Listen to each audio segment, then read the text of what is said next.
We're just a few minutes out, folks, from starting our program tonight. A 7 o'clock start, so just minutes away from Friday night racing at the Velodrome. The Junior Takeover's first session. We've got clinics going on all weekend and junior-focused racing happening as well. Tonight we've got our adult categories jumping in as well, so it'll be kind of an all-rider party here tonight. Kiddie Kilo is going to be going on. Lots of great junior fields. A little bit extra prize money to make things exciting. Tomorrow, we've got junior-focused racing going on. Only the juniors allowed. No adults will be here at all, well, except for the staff, of course. But it's going to be only kids on the track. Our kid-focused weekend getting kicked off tonight with some really fun racing about ready to start. So if you still have a moment, you can go pick up your order at the Yummy Box right behind the grandstands there. They've got some delicious katsu burgers that everybody's been ranting and raving about. Right next door, of course, you can also pick up some boba, a little bit of espresso, anything that'll help you get through the rest of the evening. Or you know what? You can also head on into the beverage garden, which is now open. Locust Ciders pouring in there tonight, as well as Post Stock Brewing. Head on in to enjoy your evening. And you know what? Every purchase in that beverage garden goes right back to supporting racing programs here. So you can feel good about your purchase tonight. Once this rollout procedure is completed, we will be calling for a meeting here shortly. If you're tuning in online, thanks for joining us. Welcome here to the Velodrome. So glad to have you with us. If you're here in person and want to check out the live stream, we are actually shooting ourselves out to YouTube and Facebook. Easiest way to find the link, you can go to velodrome.org/live and share that link with folks all around. You'll scroll down a little bit on that page. You'll find the YouTube stream there. Share it with friends and family, post on social media, do all the things that help people know you're here and enjoying some great racing. And if you're out there tonight watching from afar, we'd love to hear from you. You can pop in a comment on the YouTube, especially. We'll be watching that throughout the evening for any sorts of cheer outs you might have for folks. If you want to get involved with tonight's racing, just pop over there and let us know what you're thinking. Hopefully we're going to have a couple of great views from in the racing action today, as we're getting a couple of GoPros on some lucky riders that want their perspective brought onto the live stream. Last call for Cat 4 men rollout on the home straight. Just about ready to wrap this thing up. Any Cat 4 men competitors get a rollout done now?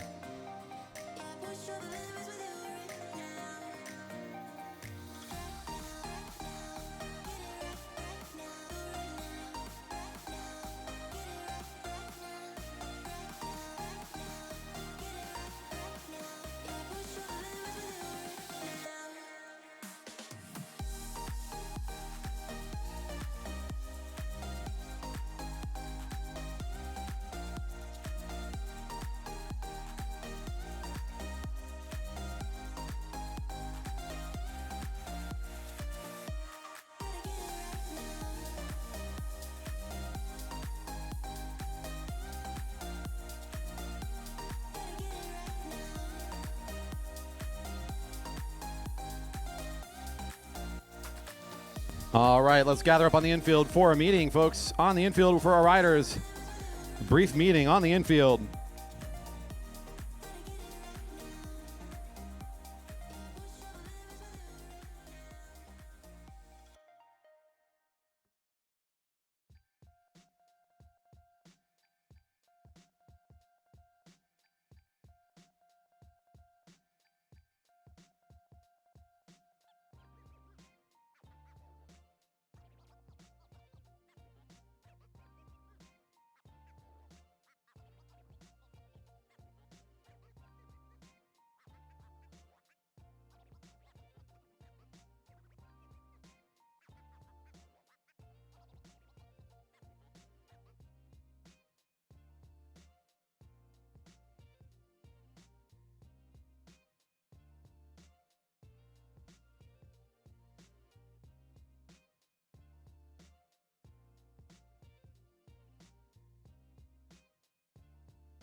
All right, off we go. Neutral lap for the juniors racing tonight. Our first group off onto the track.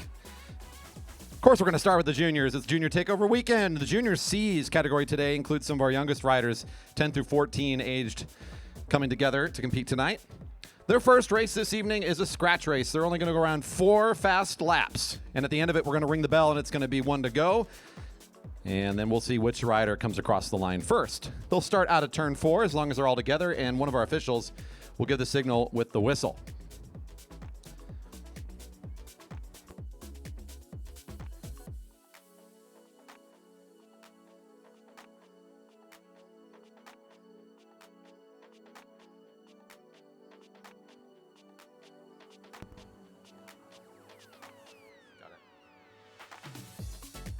One more time around, juniors. We're going to try and get you a little closer together, so a little less space. We're going to work ourselves a little closer before the start. There we go. Very good. We're extremely proud of our junior community here and, of course, all the support that goes into making this happen. We got a lot of young riders that come out to the track very regularly. These riders compete on a Monday night most frequently at our Velodrome. We've got junior-focused racing every single Monday through the summer months, where we give these young riders an opportunity to be in fields with similar age groups and develop their skills. You can hear them yelling for the 2 up the front. Get together, guys. Get together. There we go. So the purpose of all that training, of course, is to get very familiar and nice and safe on the track, getting an idea of what it is to race in one of these groups, apply the fundamentals that the staff has taught them, and looks like our field is well together here in turn 4, and there's their whistle. Racing is underway. Count down the laps. It's 4 to go. Nice hustle there on lap number 1 as Joshua Hunter flies into action, number 103. Bit of an attack here to start off the race. No waiting allowed. I mean, you got to imagine the adrenaline's pumping here, folks. In front of the live audience, you've got a great turnout here on a Friday night, making noise for our juniors and supporting them as they come by. They're going to go faster than they've ever gone on a Monday. We're adding lots of speed into their sails tonight as we're giving them a little extra help. Going to be seeing 3 to go already. 3 to go. Single file formation looking nice and smooth. Sarah Lynch pulling off the front there from Sammamish, Washington. Another one of our Jerry Baker Jr. riders.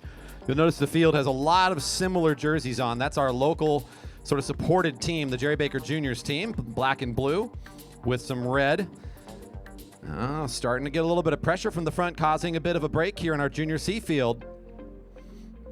A lot of these riders also using some of our rental bikes as they're still in that age group where it's a little early to want to pick up your own track bike. So lots of support coming into the young riders. Oh, rider down in 3 and 4. Rider down. Now they pop back up again. Here we go. 2 to go. 2 to go. Luna Mendoza in that orange helmet, number 110, popping up and out of the way.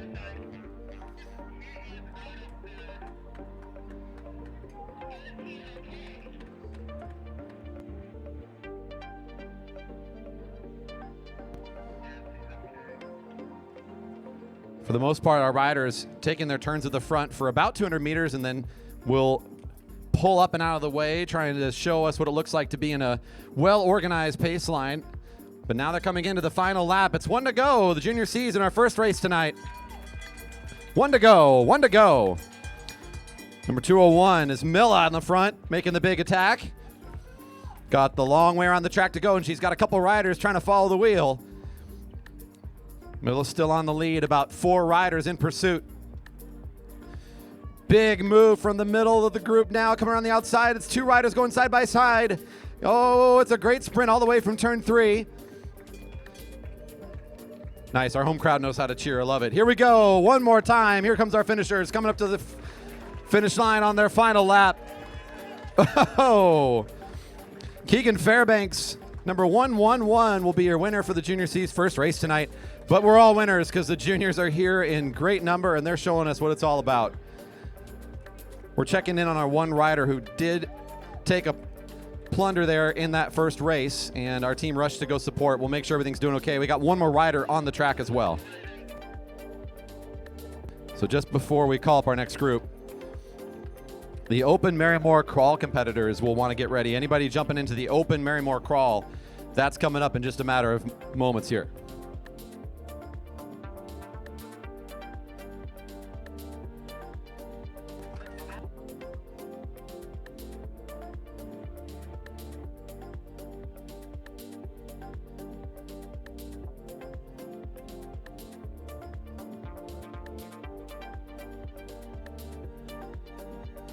All right, Open Marymoor Crawl, it's time.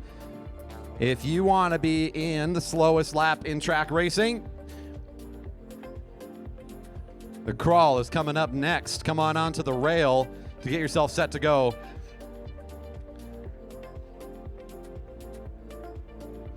You want to try to fan up behind the riders that are already up on the rail so we get ourselves back into corner 4.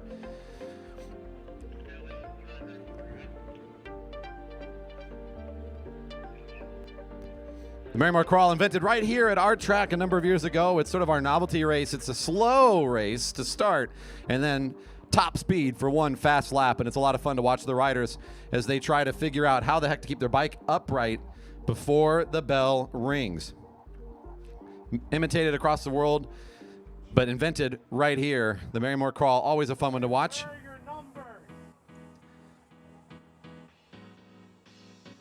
Chip chasing the ultra casual look today.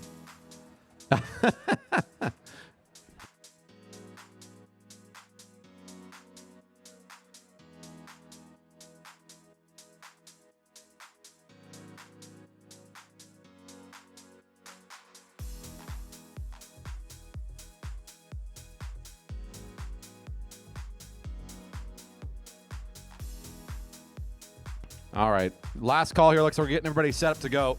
So right here along the home stretch, you're going to get a great chance to see our riders in slow motion here in just a moment. Some riders, you might even get to pull along to the finish line faster if you hold up a bill or two. That's a sort of a tradition around here. If you throw a 5 or a 10 their way, they'll speed up a lot, sometimes throw the race a little bit. But if they stay in, there's even prizes to win this race. So top 2 finishers will pick up a cash prize after the crawl.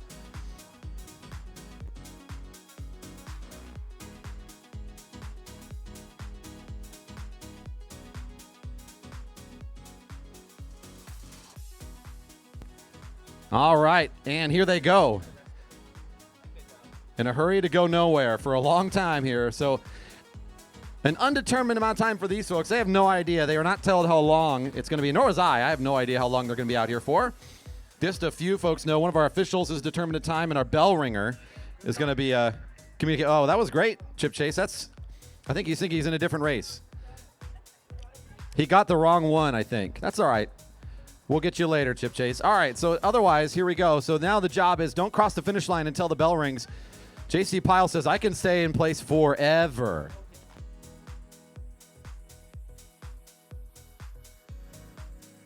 Wow, the no-hand track stand already going on here. Whoa, Will Fowler joining in on the fun right here up at the front. They're risking it all right away. So the juniors some of our older juniors here trying to show off. Plenty of riders behind them still. A couple more getting out. Still a big field sticking in on this one. So sometime after about 3 minutes, somewhere in there, we could start having a potential for a bell ring. So we still got some time here.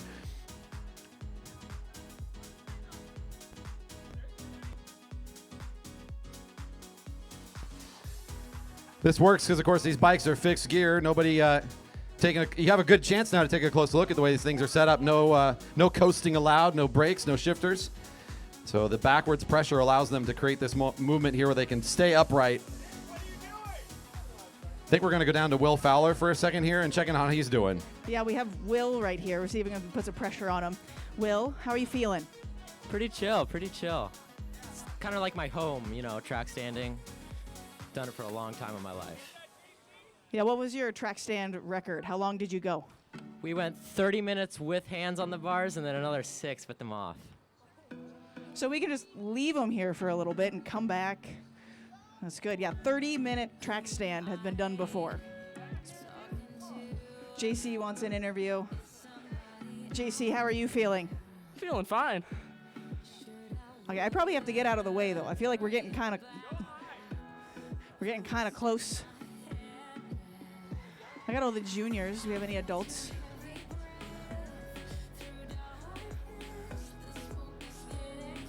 Been a while since it's been this deep into the crawl, and there's this many competitors still left, so this might be pretty high action here soon.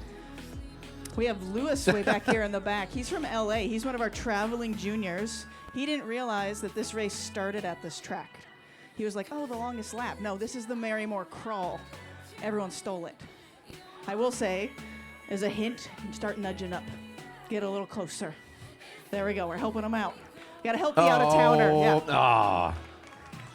Jump buoy, almost in, long enough for the bell. Yeah, for a while there, we were trying to educate the world. We had a small campaign going to try to tell everybody, nah, this is the Marymoor crawl, folks, not the longest lap. But that's okay.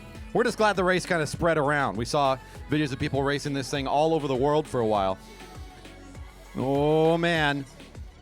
4 on the Jerry Baker Jr.'s team. That's because they know this is the race that belongs to Marymoor, so they got to show up big. Oh. Peter coming right up to the line. One of our juniors, number 305. Closing in on it, hoping the bell's going to ring any second, but the hand's still not. Oh, it's good. No. Man, that felt like I was starting to get excited there. Andy Baker's got oh, Peter's got a foot down. Oh, man. We're down one more. Got 7 left. Look out for Andy Baker down there to sprinters lane 2. I see Alden Kroll back there. Oh, there's a bell. It's 1 to go. 1 to go. All that pressure and build-up, and finally, 1 fast lap. Junior attack big time here, all the way around the track, as well as our LA visitor head-to-head. Whoa! JC was ready for this one. Wow! That's going to be JC Pyle. We'll take the first spot on this crawl. Number 418 gives a small fist bump, says, all right. I figured it out. And these competitors will make their way off on the back straight. There it is, folks, the Marymoor crawl. Slow and fast. Good time. Here comes the Junior C's coming back for their points race. Where's our young juniors coming back out here? Young junior, Junior C field. Let's grab our gear and come on over.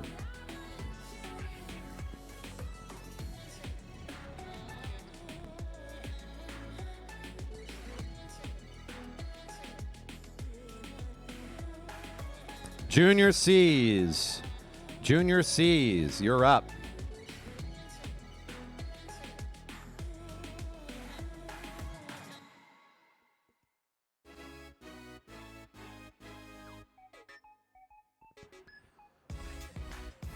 Lots of support from our community to help make racing happen all year round. We work with our sponsors to figure out how the season's going to go, and they come up big to support us. Thanks to John Duggan, cycling attorney, for his ongoing support. Waterman Rhinoplasty also helping big once again this year. And our partners here in Redmond, Experience Redmond, helping folks figure out the great things to do in our beautiful city of Redmond. Our thanks to them for continuing to support us here at the Velodrome. You can see all of our great sponsors there along the home straight, as well as some of them painted on the track. If you know somebody that wants to support an athletic and active community like ours, get a hold of us. We'd love to talk to them about becoming a sponsor partner with the Velodrome.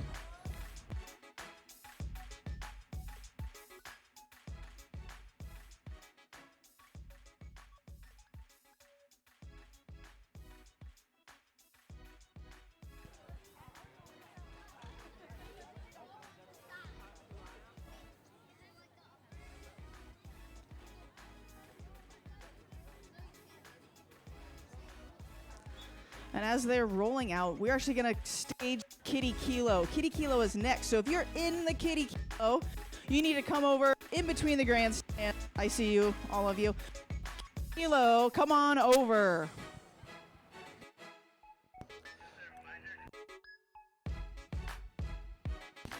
And off we go for this points race. They're in the neutral again, so hopefully we'll get them started right away, see if they can get together a little faster this time for their points race. This is going to be a 3x4 points race. That means they're going to have 3 opportunities to pick up points with 4 laps in between for a total of 12. On each of those point sprints, the first rider gets 5, second rider gets 3, third rider gets 2, Fourth rider gets 1. That's 5-3, 2-1 on the point sprints. Rider with the most number of points at the end of the race is the winner. Don't forget the last lap is worth double. So 10, 6, 4, and 2 on the final sprint.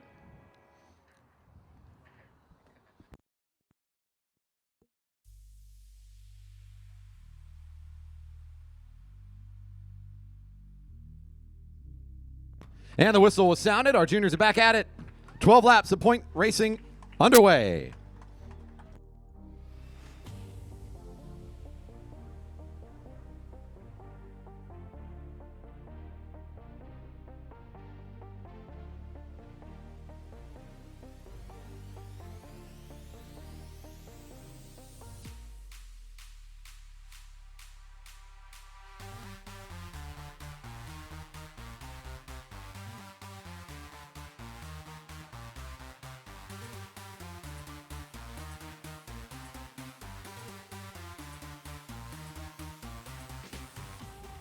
All right, seeing 11 to go. A couple more laps before the bell's ringing, so right now we're not in a point sprint.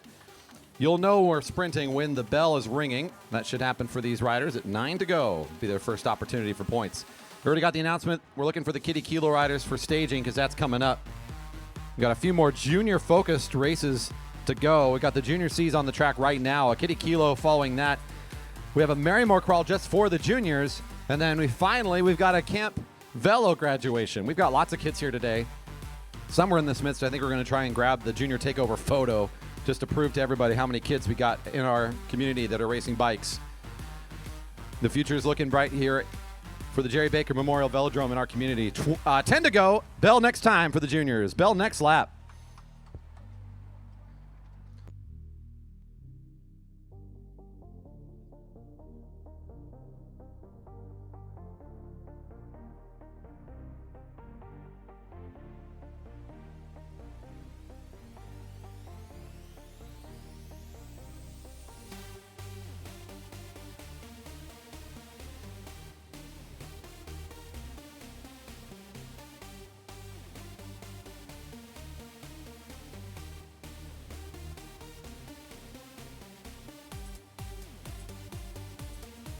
And here comes our first sprint. Points up next lap.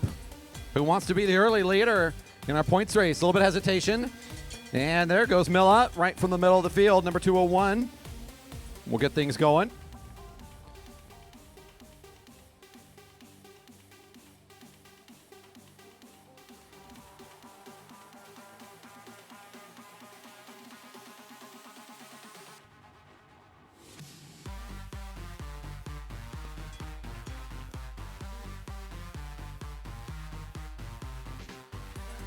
All right, coming around the corner here for our first points. Keegan Fairbanks leading it out. A bit of a sprint for the 3-point, though. Charlotte Westover, Ian Gola, I believe, go for the second and third place across the line.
All right, leading early in the race, number 111 is Keegan Fairbanks with 5, Charlotte Westover with 3 in second.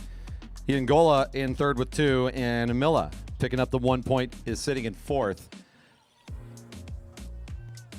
Our two riders off the front, though. Looks like it's going to be Charlotte and Keegan pulling away from the rest of the field. So doing what oftentimes happens in these longer races, just like in the adult fields. You get a lot of extra laps. Sometimes the riders with a bit more endurance will try to pull away and see if they can separate themselves. That way they don't have to sprint as much against the rest. So these two riders playing it smart. They're beginning the bell, and it'll just be the two of them fighting over the 5 and the 3 next time around. 5 to go. Your race leader in the second wheel spot, trailing the rider currently in second.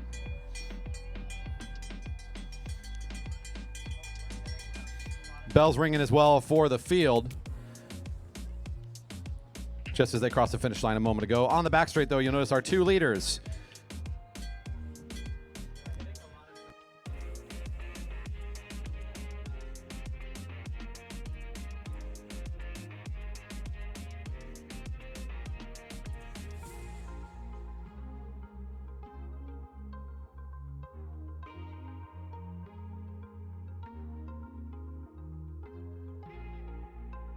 Number 111 flying in again for the 5. Charlotte should pick up 3. I believe that's going to be 107 getting 1 there, or the 2. Okay, because not, got it. Very good. All right. So Westover picks up 3 more in that case. And Gola picked up the 2. So everybody doubles down on their current points values.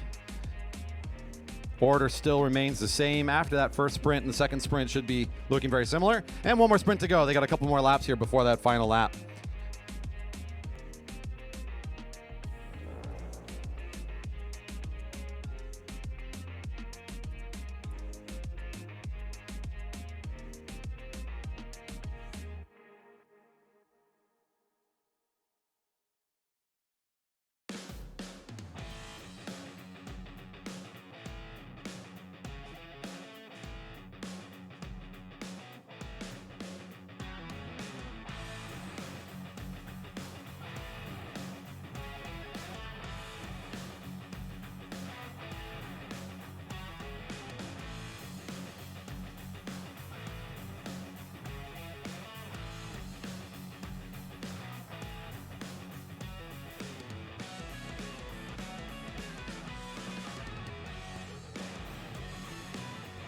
There's our leaders crossing the finish line. Number 109 and 111 saying 2 to go.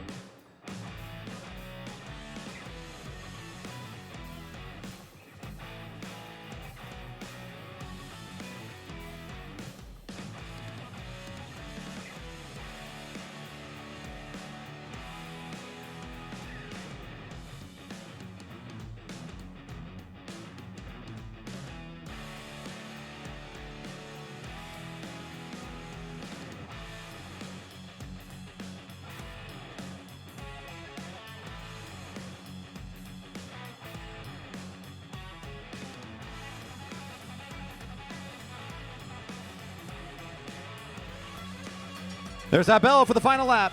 One more time to cheer on the junior C's as they come around the track.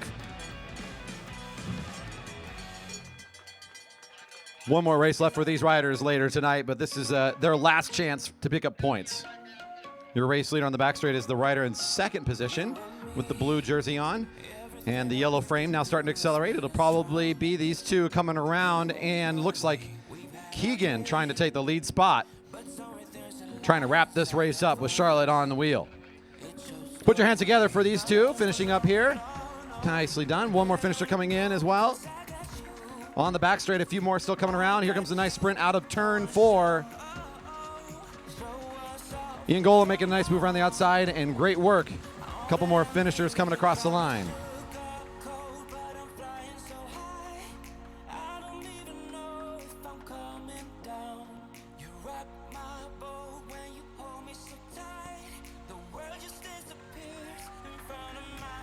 All right, a few more finishing here.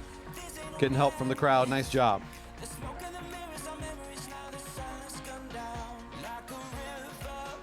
That's a long race. Kiddie Kilo, as we're about ready to pull you onto the track. Just got our last finisher here. And make sure that we got everything clear and safe for you before we bring you out.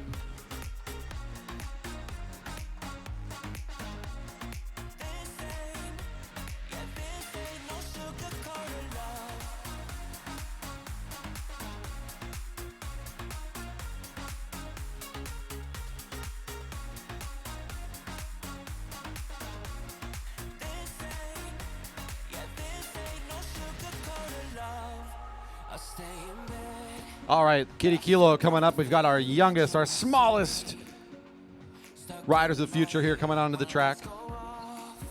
Training wheels and push bikes, welcome.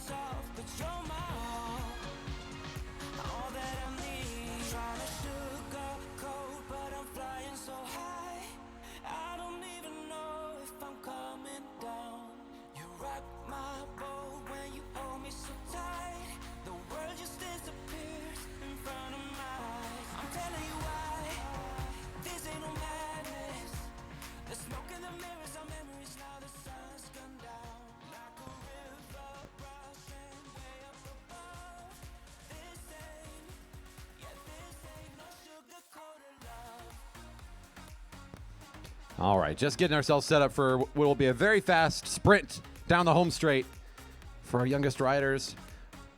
And you only get one chance to cheer, so here you go. Make all the noise you know how to make.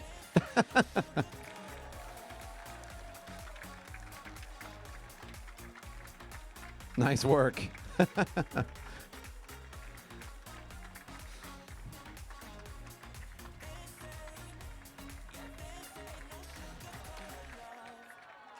Keep going. Nice job. All the way. Keep on going.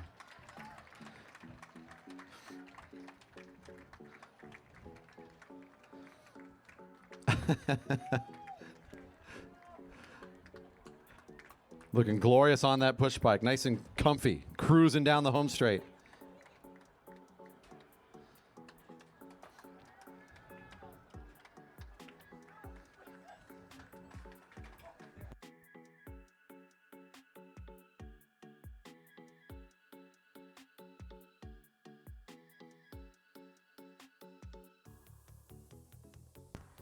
All right, next big group coming on out here. Kiddie Kilo is happening this month every Friday to kind of make up for all the missed racing in June, thanks to the rain. This big 400-meter track of ours uncovered. We are subject to the unpredictability of the weather around here sometimes. So we've got a lot of Kiddie Kilos going on in July. So if you've got a little racer that didn't bring their bike with them and wants to jump out here, it's a free lap around the track on Friday nights throughout July. And then we'll try to go back to the first and third Friday of August as our typical system we use.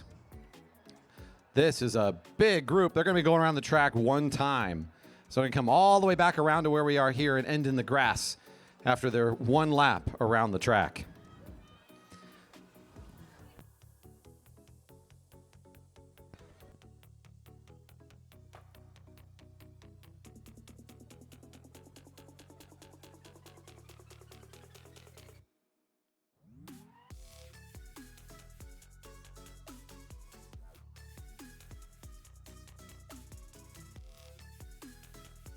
Off they go. One to go. One to go.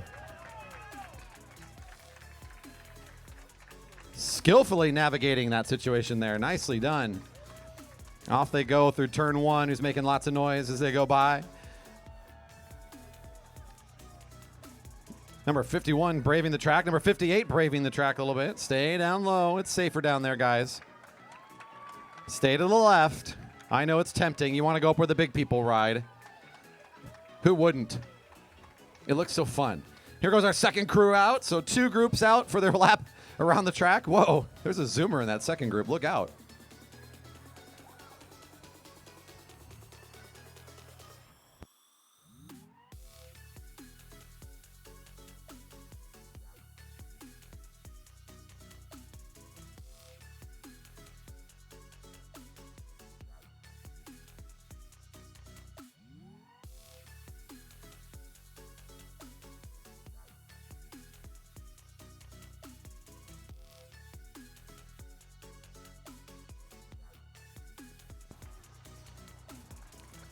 All right, already making noise for some of the folks coming around to the home straight. Nicely done.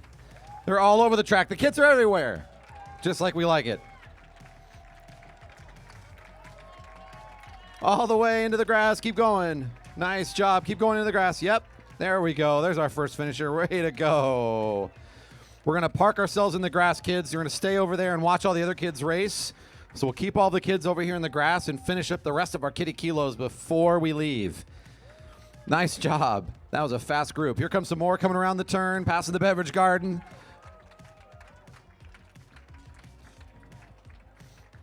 I like how this is a mix of both, you know, junior speed and also kind of like young bike fashion show. It's kind of a fun mixture, honestly. Here comes another bunch coming around the corner, hitting the home straight. Nice. Man, the kids showed up in numbers today. They saw Junior Takeover and said, oh, we know what to do. We know what to do. That's a very futuristic trek bike there. Space age. Nice job. All the way to the grass. We're going to get ourselves in there and park for a bit and wait for the other kids to finish. Nice.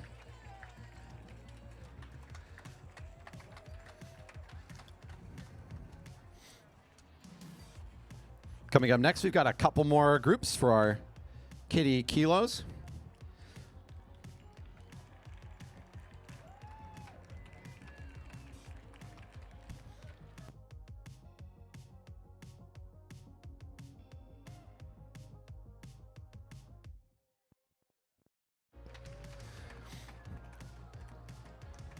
Nice work. One more finisher here from our big fields of little kids. That helmet is multi-purpose, I must say. Ready for 2 careers at once. Nice. All right, here comes another crew. My goodness, the queue over there is massive. Queue. That sounds very not American. Well, I was watching watching the Tour de France this morning, so getting into July mood. Oh, where is Chip Chazé? I got to start using the right naming. It's fancy time.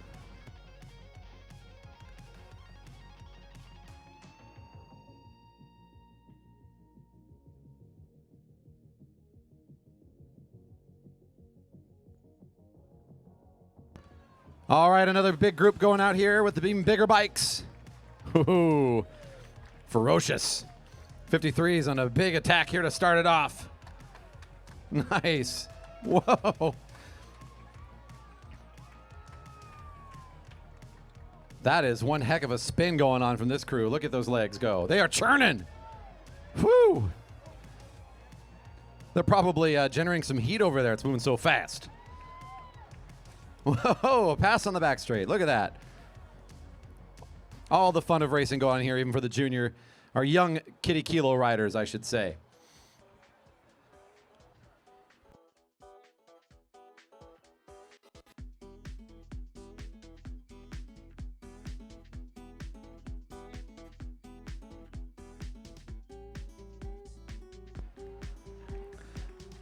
Here comes these 2 speedsters.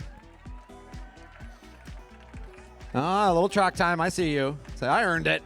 Into the grass, into the grass. Nice job. Coming up after the Kiddie Kilos, we are planning to do a junior takeover picture, which means if you're a young rider of any age in the junior group, so any junior rider, Camp Velo kids, Kiddie Kilo kids, all of the kids, we're going to pack you in onto the finish line really quick to try to get a quick photo of everybody that's here, and then we'll disperse, let the Kiddie Kilo kids leave, and go back to our places. So a few more finishers here on the home straight. Make a bit more noise for them as they're coming through. Nice job. Yeah. That is a sweet color combination on that bike.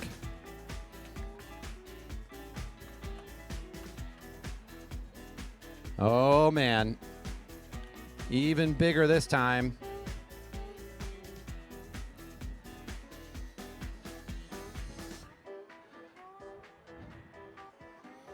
I think we've got 2 fields remaining, it looks like, in our Kiddie Kilo. So this group and then 1 to follow.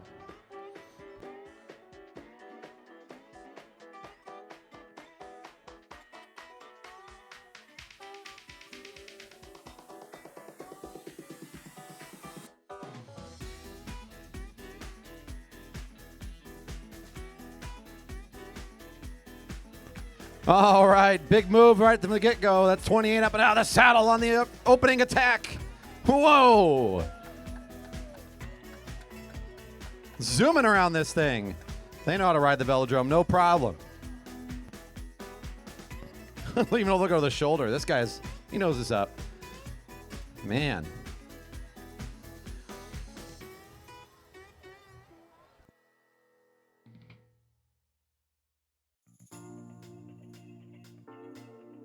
All juniors come towards the finish line area, please. You don't need a bike, just you. Off of the track still. Oh, yeah. Whoa, what a lap. Number 28's going, I figure this thing out. All the way to the grass, kids. Keep it going. Nice job. All the way to the track, or all the way to the grass. Keep it going. Keep it going. Nice work. We're going to park all the kids in the grass for a little longer here, and great job. All the way through, kids. Whoa, Wonder Bread. Love it. It's a polka dot helmet. I couldn't help. Association was immediate. All right. Couple more finishers here. Fantastic job for another one of our junior groups. And I think we got one more crew to come on out to the track.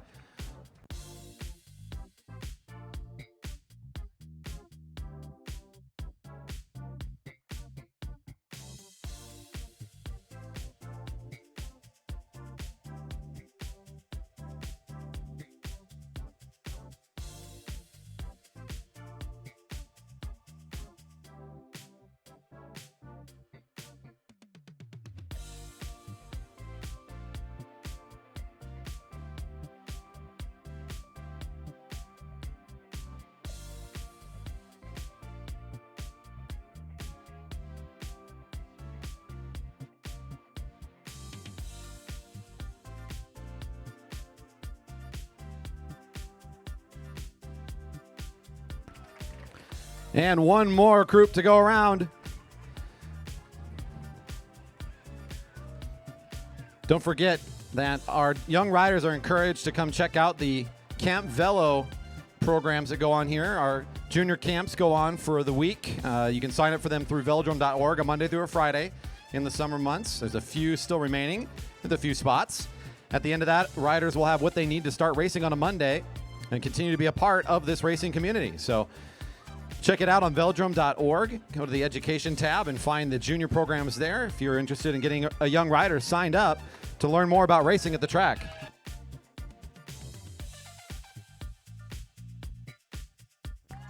Oh, I got one rider on the back straight down. Someone's checking in on him. We got one youngster that took a spill.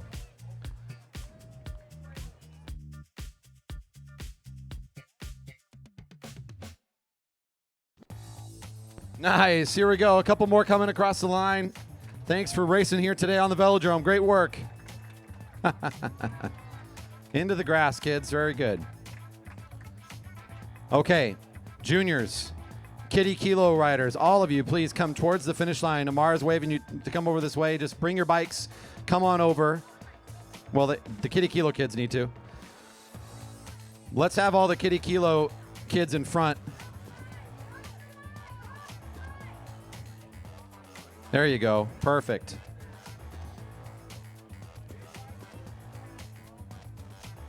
Doing something. Show it.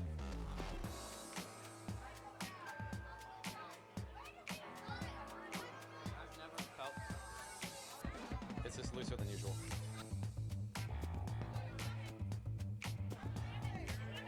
There we go. I know. See the big kids, how they're facing? You're going to come join them and look the same direction, all right? Very good.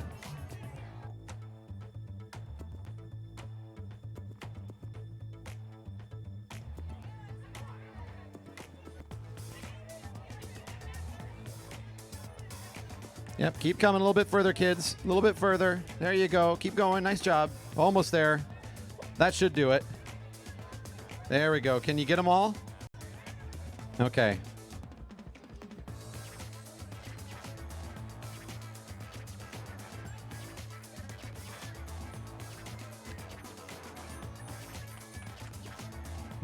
Look toward, there you go. Look towards the field.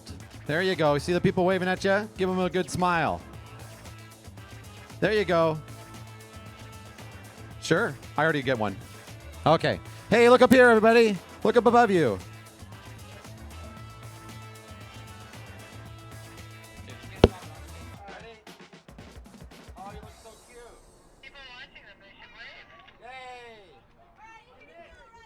Everybody wave at the camera really quick. Say hi to the folks out there watching. All right. Thanks, Kiddie Kilo riders. You're going to make your way off the track. That's a lot of kids.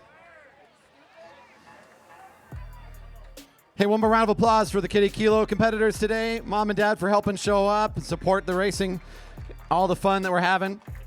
Thanks for being a part of our event tonight. We really appreciate having you here. We'll do another one next Friday if you had enough fun to try it again. And then I think next is the junior crawl. So junior crawl, I think you can go stage. Is that right, Corey? Junior crawl, is that up next? Yep.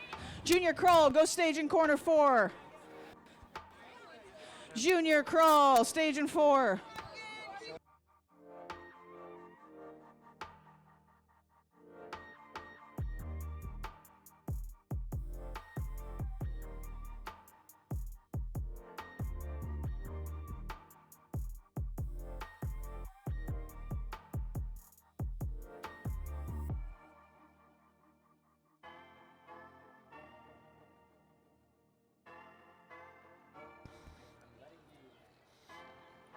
While we're waiting here for our next event to get started, another thanks to some of our sponsors. Over there in corner 1, Broadmark Realty Capital, always being a huge supporter of us here at the Velodrome for many years. Over in corner 2, Greg's Cycles. You can find their locations all over Seattle. Great for their service, great for their prices.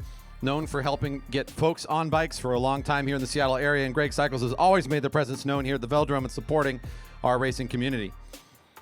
Also caught on the home straight, you can see right in front of the finish line is Vision. Vision Tech's been a long-time supporter. They make some of the fastest gear you can buy. If you're looking for that fancy new upgrade on the bike, check out Vision Tech for what they've got to level up your aerodynamic game. Our thanks to them again for their sponsorship, enduring here at the Velodrome year after year. Getting over there in corner 4, we've got our young riders getting set up for the junior crawl. So they're going to be doing the Marymoor crawl. We saw this earlier. We'll just have the junior only version of it. And those riders are queuing up now in corner 4.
Just about ready for this massive junior crawl.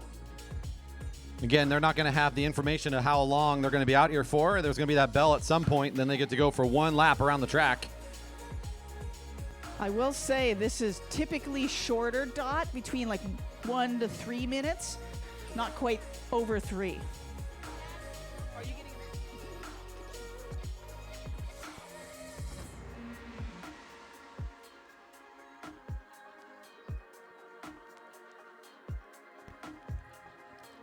All right. The kids are on the track, and they're going to be out here, as Mara just said, about 1 minute to 3 minutes, somewhere in there before the bell rings. Nobody can cross the finish line. No foot's down on the ground. No leaning on somebody else. No leaning on the rail. All that stuff. No riding below the blue line either. You got to stay on the racing surface. And if you can stay in long enough to hear the bell, you get to go around for the fun lap.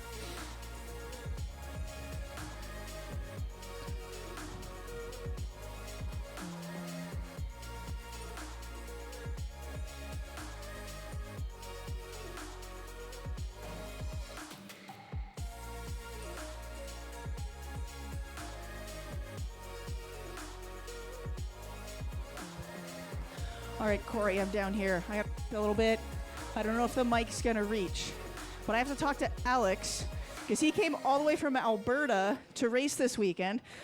Yeah, let's go Alberta. Like that's a decent little flight. Alex, how you doing? Horrible. I don't think I'm doing well. You're going to do great. Who else we got back here? We got big kids in the back. Yeah, actually, we lost just quite a few here the last couple of moments here, so the time's just long enough that it's starting to wear thin on some of our junior riders, but we still got a good-sized field, still plenty of riders in it. JC's trying to pick it up twice, it looks like. Number 418 winning the open crawl. He wants to do it again. Double dip. It's greedy. Yeah, well, got to find a way to get some cash here and there.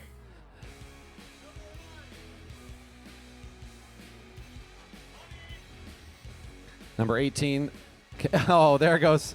Tyler aborts JC with the promise of cash. Oh, that's over, Will. Oh, and put down for Peter. We're thin and quick. Uh-oh. There it goes. Oh, one to go.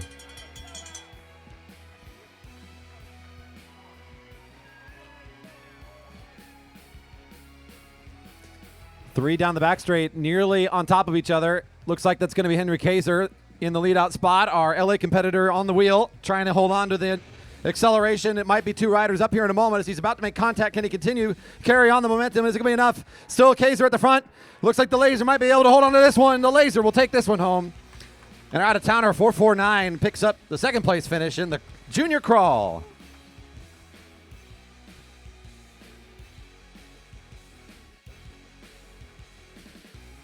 And more junior stuff coming up. This is our junior camp Velo graduation. Corey, I'll let you explain the race, and I'll hand the mic to Kelly to fill us in on the names. Very good. We're going to start two groups on the track, and the reason we're going to do this, first of all, let's talk about why we're doing this. We've got a junior program I was talking about a bit earlier during the end of the Kiddie Kilos. The Camp Velo program is a week-long camp for young riders ages 9 to 15 looking to start racing. They get all the instruction they need during the week, and by the end, they're invited to compete on Monday nights and become a regular part of the Velodrome community. So sort of a way to welcome them in as we bring them on a Friday night after their camp is done and ask for them to race a race in front of the crowd and kind of give them a formal introduction into the racing experience and hope to see more of them as they continue to race. So, two groups. You got one on the home straight, one on the back straight. The home straight folks will be working together as a team. The back straight folks working together as a team. Those kids are going to be going kind of head to head, so to speak, as they go. It's just a fun race, but what we'll do is the rider at the front is going to take one lap around the track in the front. After they finish their lap, they'll be done. The second rider then takes their pole around the track, and then the next lap, the third rider will get their chance. So everybody gets a chance at the front to lead the race. Getting a few last moment instructions. Make sure our newest juniors to the track are feeling like they know what they need to do and are supported here. So we'll get them started here momentarily.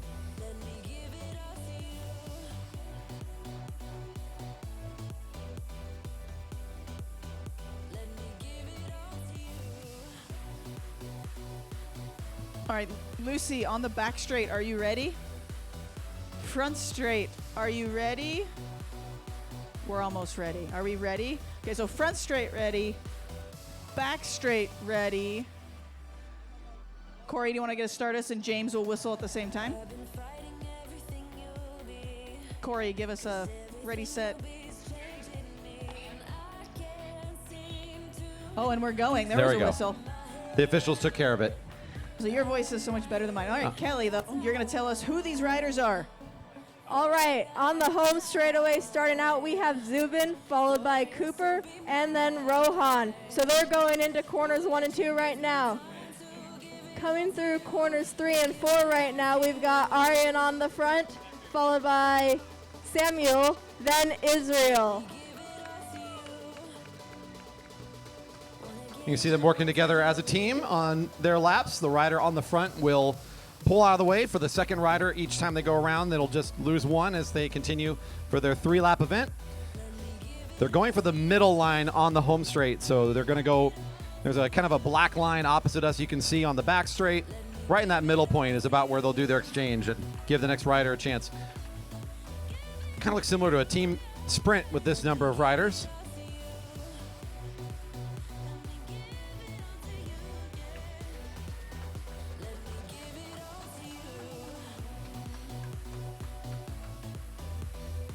Again, these riders having completed just this week. They finished their Camp Velo experience. They got all the information about how to race safely. They got the basics of how to train, how to prepare for a race. They got all that stuff that they needed just to get out here and feel like they're supported and they know they can race safely. After this, starting next Monday, they can come out and become part of the Monday night racing programs. All they need to do is keep showing up, and if they want to become part of our Velodrome community, that's the way they do it. They'll just keep on showing up to race and having a great time. So if you think you know somebody that might be looking for an activity like this, send them our way. Velodrome.org is the best website where you can look up information about these opportunities. They're in their final half lap for the new riders on the track.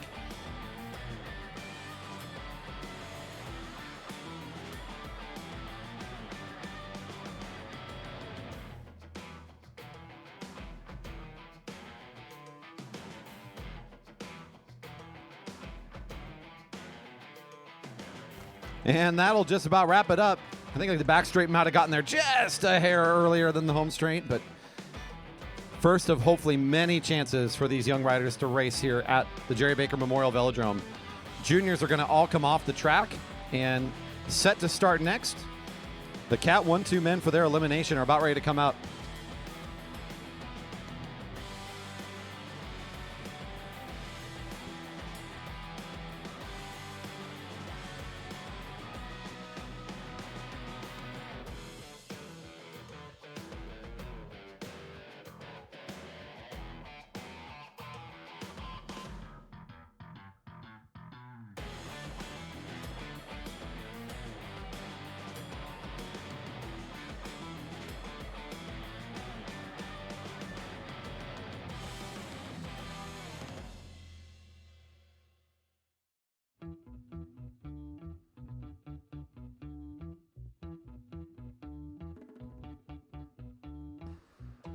Couple more juniors are going to get out here. Coming up next, though, we've got some more adult categories coming up. The Cat 1-2 man going to be racing in the first of a couple of eliminations today. In fact, all four of our adult categories will be racing an elimination momentarily. Now, I think this one tomorrow, we have some prize money for winning this race as well. I think it's going to go first, second, and third gets 20, 10, and $5 for the elimination. So a little extra cash, and then we got even more later for the scratch race. So that'll be fun. We'll throw that money out the way of our winners, make it a little bit more fun for the adults for sticking out through all the junior program extras tonight. If you're enjoying watching the juniors race, we will also be streaming tomorrow night's race, junior only, no adult categories. I think you just got the signal to come up to the rail for the Cat 1-2s. Apologize for you out there that are enjoying the stream. As per usual for the last couple of weeks, we are enjoying some limitations in our upload, so not the best quality, but what we will do, since we have it going and running in the background, we're going to put up a higher quality recording of this. So folks that want to watch it later, we'll get that all sorted out over the weekend and get that up for everybody so they can rewatch the race later.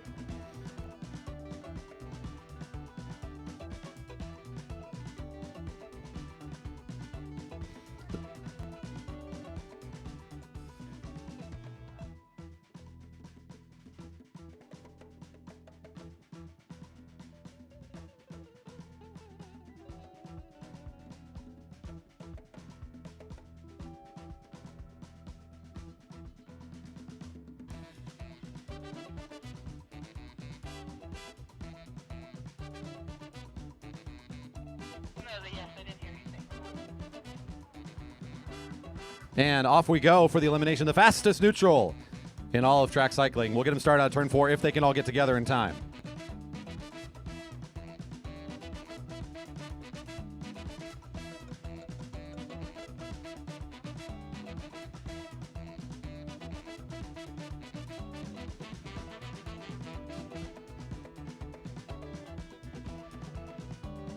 And that bell's ringing. Next time, last rider will be eliminated next time around. Last rider across the line eliminated We're going to eliminate all the way down to the final rider in this elimination race. So lots of laps for these riders.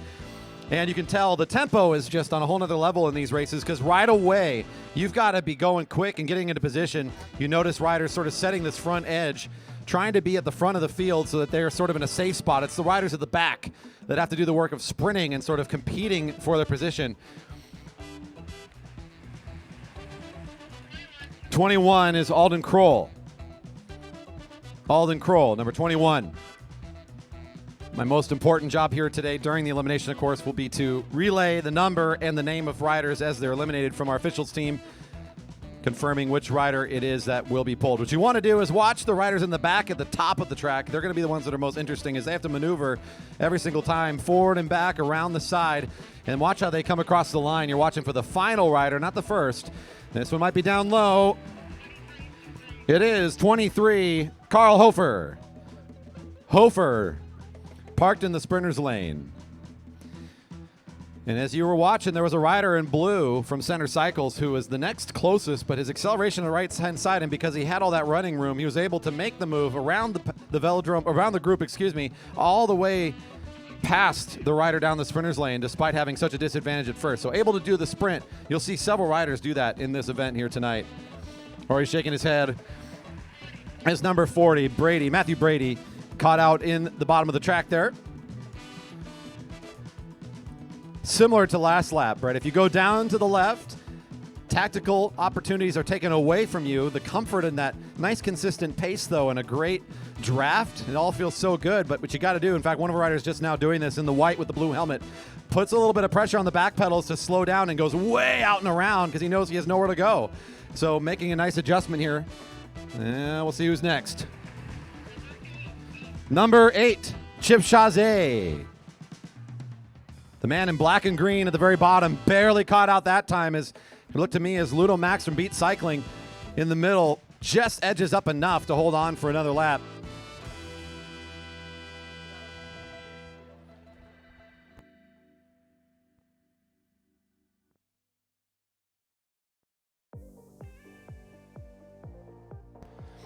Really stretched out this time.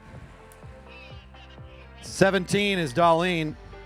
Mike Darlene, number 17, as the field accelerated mightily on that lap. No opportunity for anybody to really flatten out. It was all strung out across the line.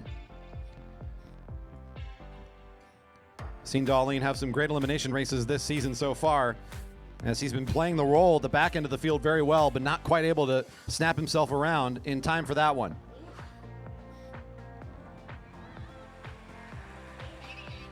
'88 is Joe Spranger. Spranger caught that time. The leader's jersey of Mario Sandoval starting to reposition himself. The rider in the red bike at the very back of the field now. Had a great week last week. We've only had a couple of races so far in this regular season for us as it's been cut short by so much rain. But Rider of the Year jersey on that rider that's coming around the right-hand side had a great weekend last weekend, and so you'll want to keep your eye on Mario and see how he plays out tonight. He repositioned himself safely for this one. Number 27, Chris Wilson from Found Cycling Guild in the green. His partner, of course, in crime, another rider for Found Cycling, wearing that leader's jersey, Mario Sandoval, I mentioned earlier, goes all the way to the front of the field, right alongside some other favorites in this group. We got a return to form, Andy Baker, near the front. He's been setting the edge a lot. The rider in the white with the white helmet. Right behind him, also with the white helmet, Matty Hers, a couple riders to keep your eyes on. And, of course, we can't forget the rider at the very front, number 7, the Rocket, Dave Richter, also in good form here early season. Number 39, Karsten Baker, up here from California competing today.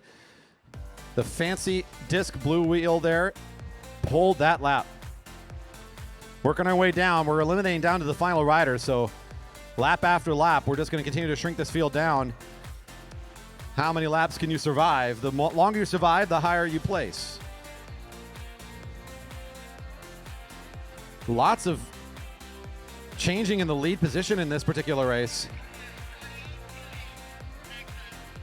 28.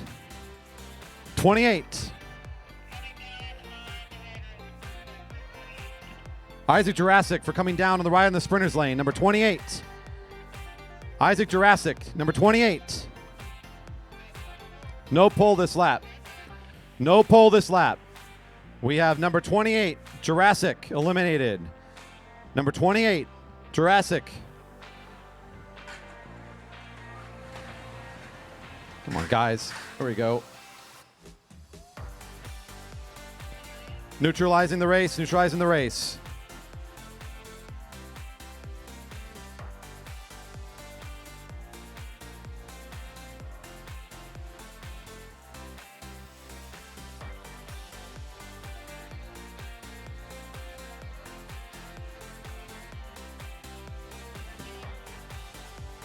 Right, it's neutralized. We are stopping the race. Slow down, guys.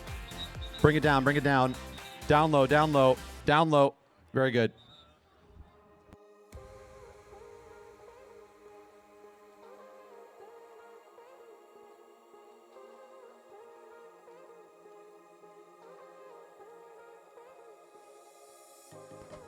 We're going to take a moment off the mic here and give our team a chance to assess what's going on and make sure everybody's all right before we start this race back up.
While we're in a holding pattern here, we again are just making sure everything's safe before we get underway. Bring back out the Cat 1-2s that were still in the race back onto the track to restart the elimination with the remaining riders. That will happen as soon as we get the all clear.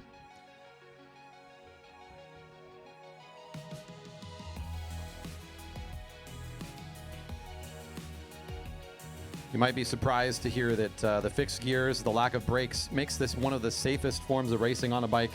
But of course, these situations do happen. We're very thankful for our medical team on hand to check in with our riders and keep everybody on the up and up. So we'll make sure that that's going well, and then we'll get back to here in a little bit. Thanks, everybody.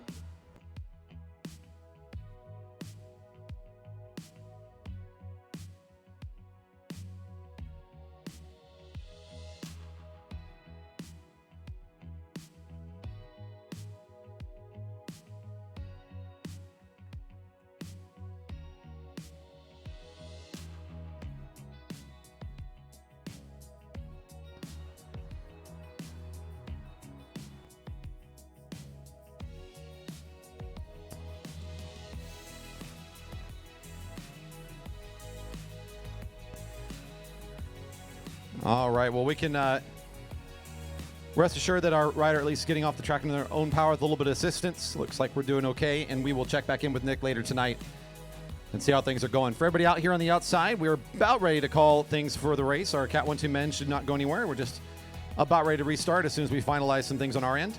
Good chance to put in an order for food if you want to get yourself something real quick from behind the building here. We still have the boba drinks as well as Yummy Box serving some delicious food this evening.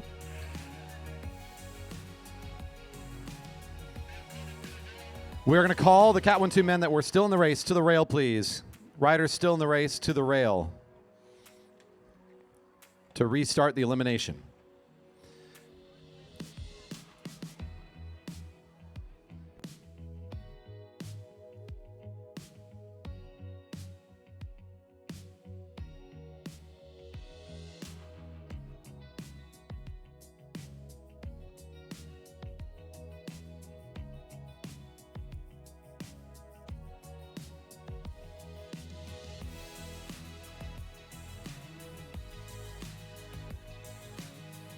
All right, off we go. We'll get things started here around the track out of turn 4, and then we'll be back into the race. And thankfully, because the elimination is based on the number of riders remaining, we still have an idea about how long this race will be. We have to work our way down to the final riders.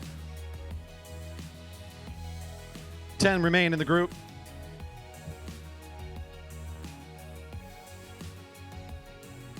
We'll get them started out of turn 4 as it looks like they've gotten themselves all together again. And the whistle will signal the start as to the race again. The next lap after that will be in eliminating riders. And the race is back underway. Next lap, we pull riders. Next lap, pull the last rider across the line. One of our juniors there, number 18, is one to watch as he's got the long way around the track right now, Henry Kaiser.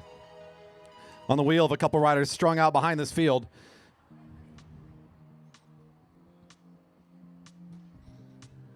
Down the back straight.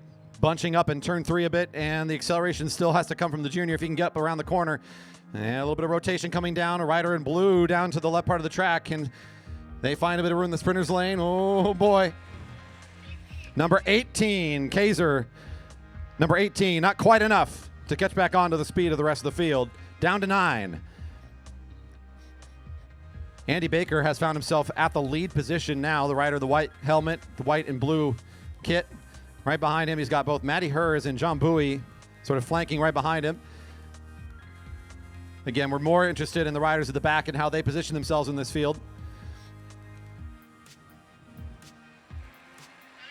35 as Little Max for Beat Cycling will exit this lap, number 35.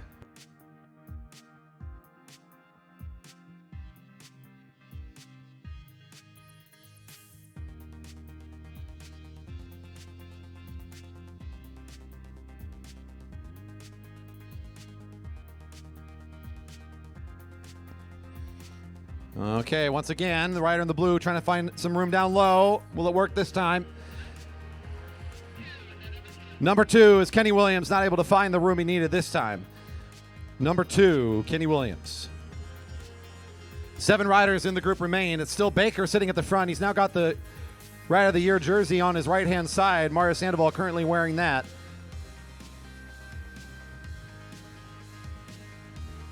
Sam Frigo for the Gene Johnson team, I believe, is the rider repositioning himself all the way to the front, saying, I won't be anywhere near this sprint. Oh, it's a battle at the back. Brando the Mando for the Found Cycling Guild, number 6. A lot of action here in this field, and plenty of strong riders remain in this field. On any given Friday night, any of these riders could be a top rider for the evening. And here they all are in this field now. Andy Baker is still on the lead of the lap, setting the lead edge. Sam Frigo at the back having to reposition himself. Rider of the Year jersey getting pinched out. 2-4. The rotation leaves out Sandoval, who could quite find the lane he needed. Down to 5. Our top 5 riders now. The next rider out is in 5th place. So now we're talking top finishing positions. But if they want the cash, it's top 3 only. The Rocket at the back end is going to have to reposition himself. Number 7 to the green, starting to slot up to the right. It's going to be 5 riders across the track. Okay, who's going to be left out? Looks like Gene Johnson Cycling starting to sit up a little bit. Sam Frigo says, I don't know if I got this one anymore. 37 called out. Baker, number 4. Number 15 in the white, Maddie Hers. Number 3 in the black and green, John Bowie for the Liquid Velo team. And number 7, the Rocket, it's Dave Richter for the Fountain Cycling Guild. Our top 4 now. Next rider out in 4th place. Rocket at the back, trying to make the move again around the outside. Maddie Hurst finding himself going to be in the one in the back position, but trying to reaccelerate. They all have room. They all have a lane. Which rider will it be? Who gets to the top 3? Andy Baker slowing off the pace. Number 4. Number 4. Leading the lap for so long. Just out of the top 3. It's going to be Maddie Hurst, number 15 in the lead. Now he looks over his shoulder. It's almost already into a match sprint between these 3 as they sit up for a moment. Richter starts to accelerate around the right-hand side as Maddie Hurst comes down to the sprinter's lane. These 3 are going to be side by side. Ooh, nice acceleration here from Bowie. Looks like he's still got plenty left in his legs to go. Bell's ringing. It's 1 to go. Maddie Hurst. Oh, 15 knows it. It's head-to-head, 1 to go between number 3 and number 7. Richter, known for the fast finish. Bowie, an overall strong rider, though, and has plenty left in his tank. Oh, he wasn't watching for long enough. Richter gets the move, and Bowie says, I don't think I can touch that. Oh, look right. He moves left. The twitch reaction from the Rocket. He's already got this one. Put your hands together for a rider from Fountain Cycling. Wrapping up the elimination nicely. Number 7. And John Bowie from Liquid Velo making it all the way here in the big elimination for the Cat 1-2 men.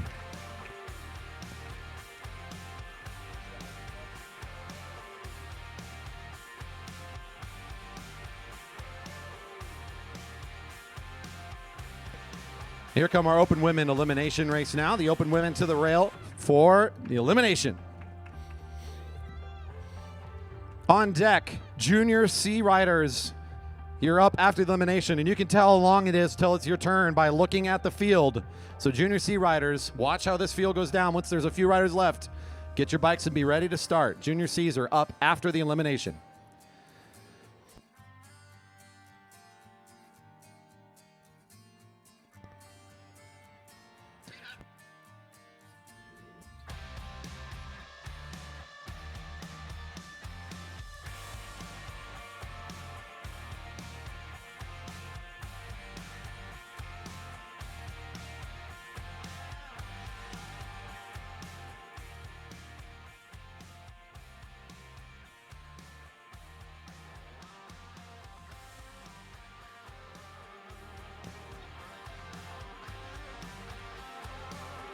In the neutral, we're going to start turn 4, and then again, there will be a bell to remind you when the eliminations begin. Once again, down to the last rider for our women competitors tonight.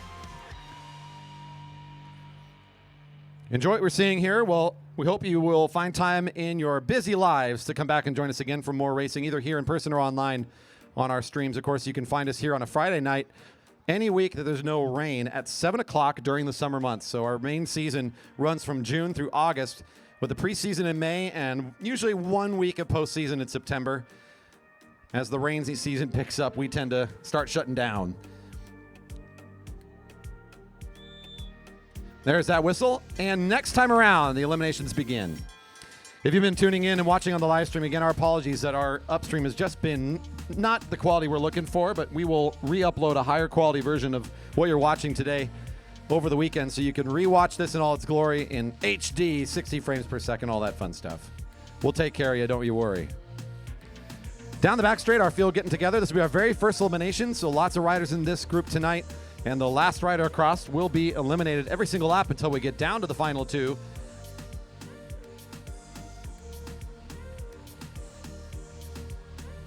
Edwards making the acceleration on the right-hand side. Liquid Velo trying to reposition. Number 8, Emily Alexander. As Edwards makes the move, leaving out one rider. Alexander will make the exit, and we are down 1. Plenty more to go.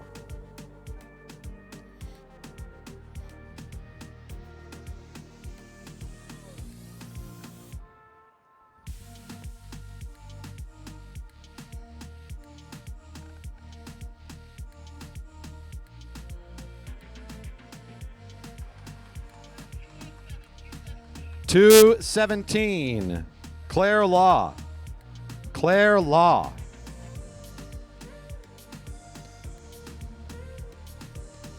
And that's one of our strong riders last season who's shown up very well again this year as Kelly Darlene moves to the very front. You can see that disc wheel. She's got kind of that tan color.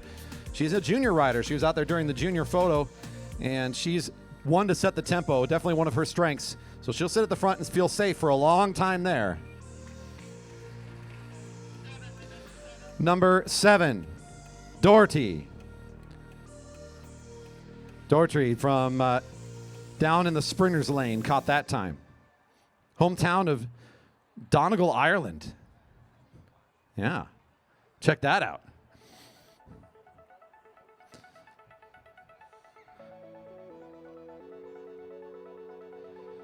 Eleven riders remain. One sticking out the back a bit here, making the acceleration. Who's next to be found out? Okay, yep, me. Okay. Number 14, raising the hand, says, I know it's coming. Lindsay Tucker caught that time. In good spirit, though. I appreciate that.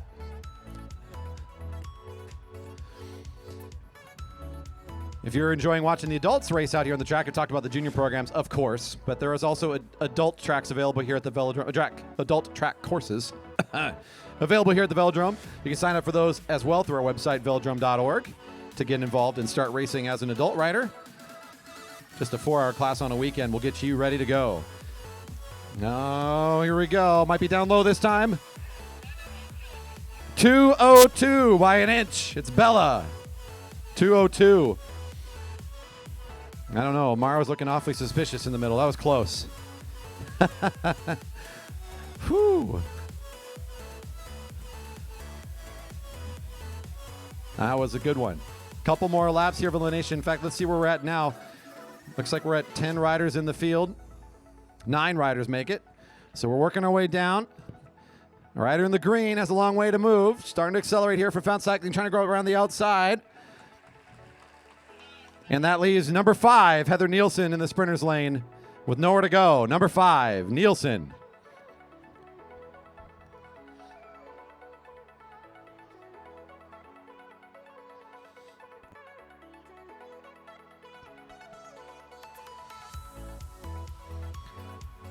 That was Alicia Stotts, number 206, the rider in green, making the big move around the outside. She's going to have to do it again. She's on Amara Edwards' wheel.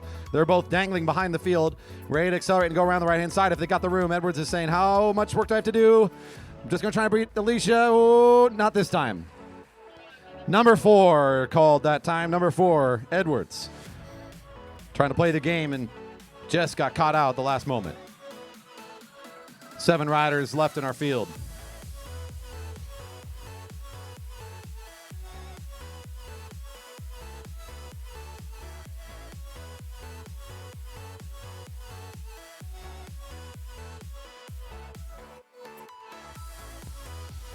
Stotts again at the back end. Still has more to run. She's got more power. It's enough to get around this time. No, it's not. 206. Stotts called out this lap. 206. Of the 6 remaining, we still see Kelly Darlene, that junior, wearing bib number 1 at the very front, riding for the Jerry Baker Juniors team. On her right-hand side is Danny Scoville, also for the Jerry Baker Juniors, but wearing the Rider of the Year jersey, one of our junior competitors leading in the overall women's field so far this season. Let's see now. Kelly Please has got a tough spot. Does she have anywhere to go or any room to fit? Gonna try. Number 6 is called. Kelly Please, not quite able to make that move. It was the right move. It just needed to happen a bit earlier, and she might have found it.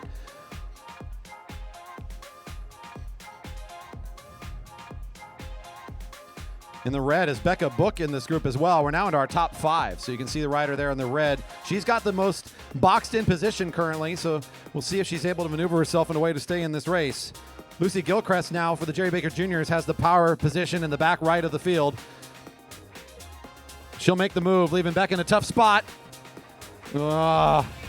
Number 3, Becca Book. You can call it sometimes from turn 3 if you're paying attention. Becca Book, number 3. Becca Book. Number 3.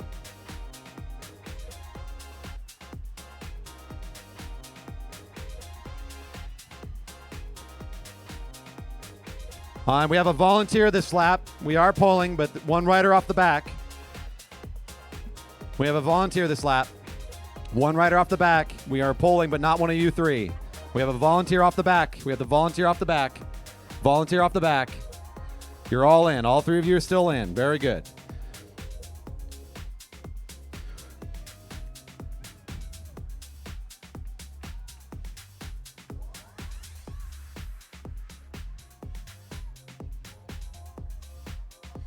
Catherine Wade easily in the blue in the third position. Our leader's jersey for the season so far, rider of the year, pardon me, in the middle, Danny Scoville. And Kelly Darlene sits at the front.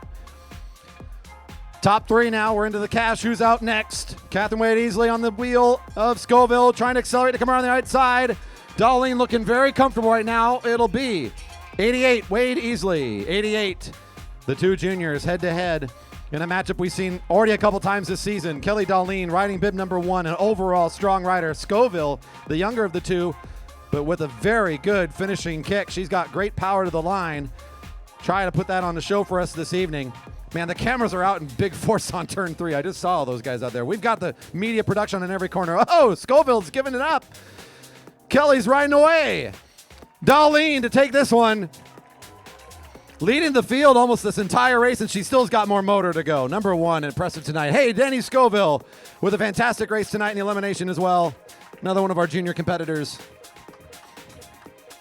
Such great form here at the beginning of our 2022 season. It's already July, and it still feels like the beginning of our season. We had so few races.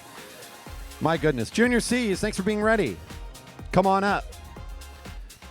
We've got the stairs race. It's another sort of novelty race. We'll have some fun with this one. You can't do a junior night without doing a stairs race. Our junior competitors are going to be racing with a partner, and they are coming up right now to the rail to get partnered up. You can tell they're partners based on, of course, the matching jerseys. We've got great sponsors in our community, not only helping financially with things like operating the track around here, but one of the fun ways sponsors can get involved is by helping out with one of these jerseys. And we'll get these guys started here in a little bit, get the stairs race underway, and we'll talk about who's in the race and what they're wearing here shortly.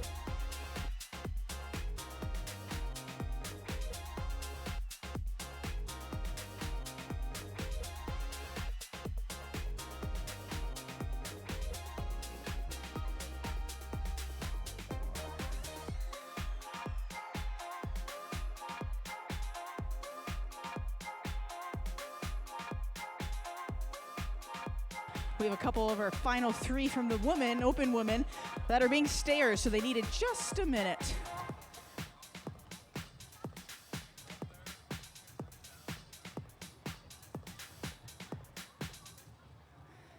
And I don't know if the GoPros are working, but I think I saw Charlotte's bike with a GoPro.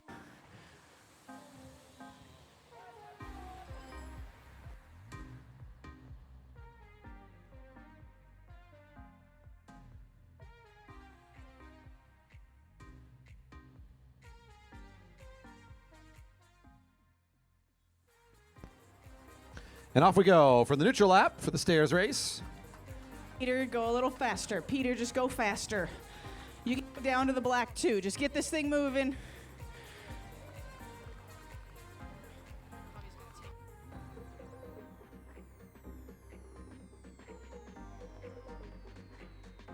So riders are working in pairs. The adult rider, though, is not the one that counts at the finish line. The only one that counts at the finish line is the junior of the pairing. So they're going to work together all around the track. It is up to the benefit of the team that the adult rider stays with the younger rider, as they can benefit from the draft and therefore work a lot less to stay up to speed. But it's the position of the young rider that sets their order. So at the very end, we're going to be watching to see which junior crosses the line first at the end of this stairs race. An 8-lap scratch with a partner.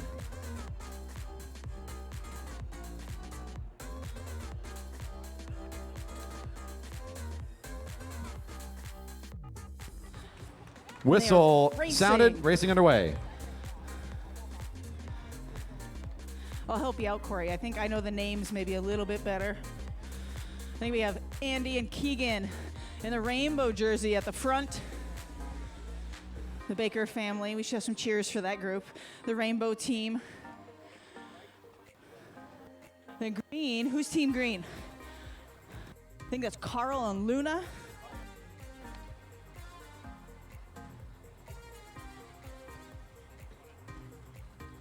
It's hard to see behind me. Yeah, we got Caro and Luna sitting second high. Then we have the Broadmark team of David and Ion. Kelly and Charlotte are the white team down low. We have the gray team with a little bit of separation between our riders. John's trying to slow down for Joshua. If you lose the draft, it makes it a lot harder. This is having like your personal motorcycle just give you all the draft in the world. 6 to go. Bit of a break here in our groups as we got our field now crossing the finish line. Team number 1 still in the lead. Ride Group, the sponsor for the Rainbow Trans Flag team there at the front.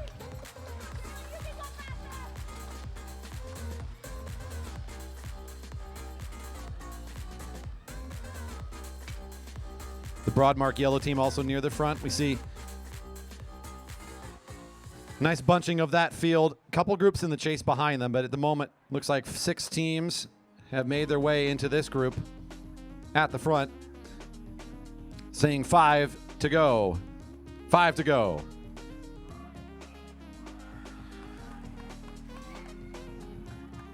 The KW Racing and Better Builders sponsored team number 11, making up the back of that field currently, working together nicely.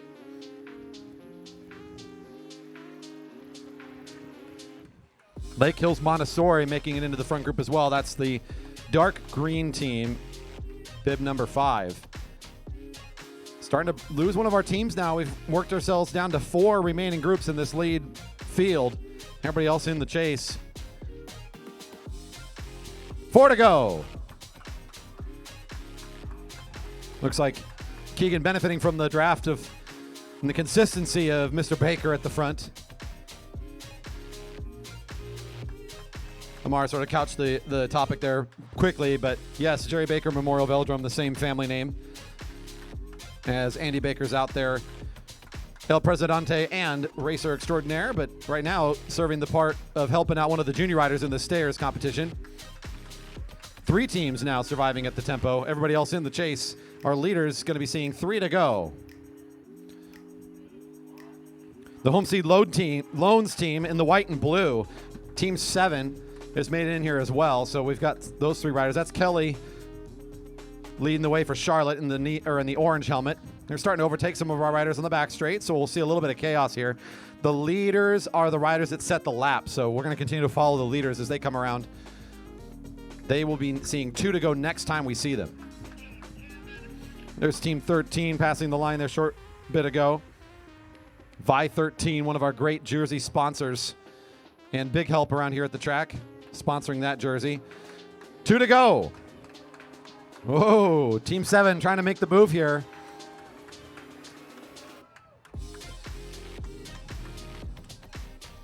Team 2, LOB Fitting in the gray, getting passed up there, but LOB looking like they're working together better than they were earlier in the race.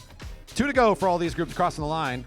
On the back straight, it's our 2 lead groups. Man, they're starting to really pick up the pace. I'm impressed with the tempo the kids are holding on to. And those are 12-year-olds that are sitting right Wow. behind. 12-year-olds. They're flying. Kelly 1 to just go. won that race. Kelly has more energy. Yeah. Look at her go. Yeah, man. Look at this. They are up to speed on the wheel of these adult riders. Well done.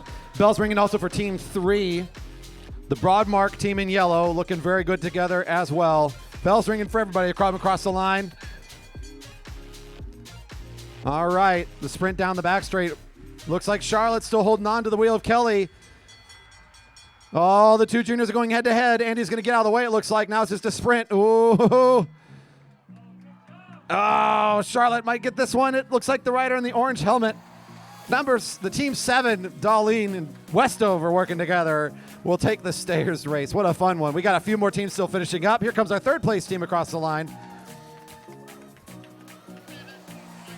Eon working there with David Gilchrist for the Broadmark colors. LOB Fitting, Nardo Gray colors, here they come. Team 2 looking good. The Gilchrist Architect team in the light blue. Team 4 making their way across the line.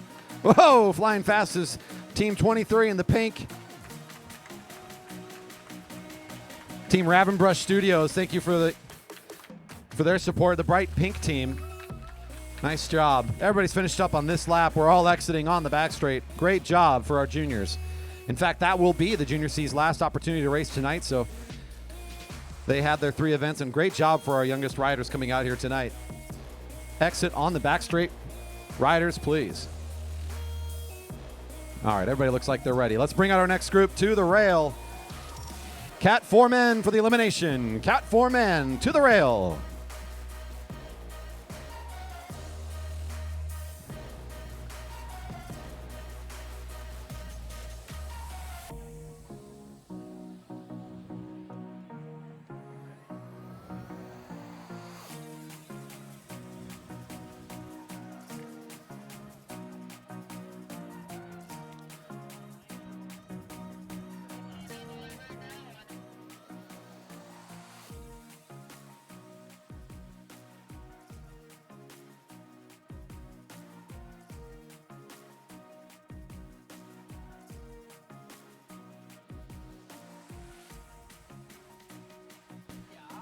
Again, we apologize for some of the inconsistency on the stream. If you're still tuning in, we see all 4 of you on the YouTube stream currently watching. If you're enjoying yourself, don't forget to leave that a thumbs up on the video. It does help us out. And, of course, the subscribe on the channel helps us as we continue on our march towards 1,000 subscribers here by the end of 2022. We appreciate your support as we continue to develop and improve the streaming services that we bring for our folks out here. We're a bit out in a shed in the middle of a park, so we have some challenges, but we're working on them every week.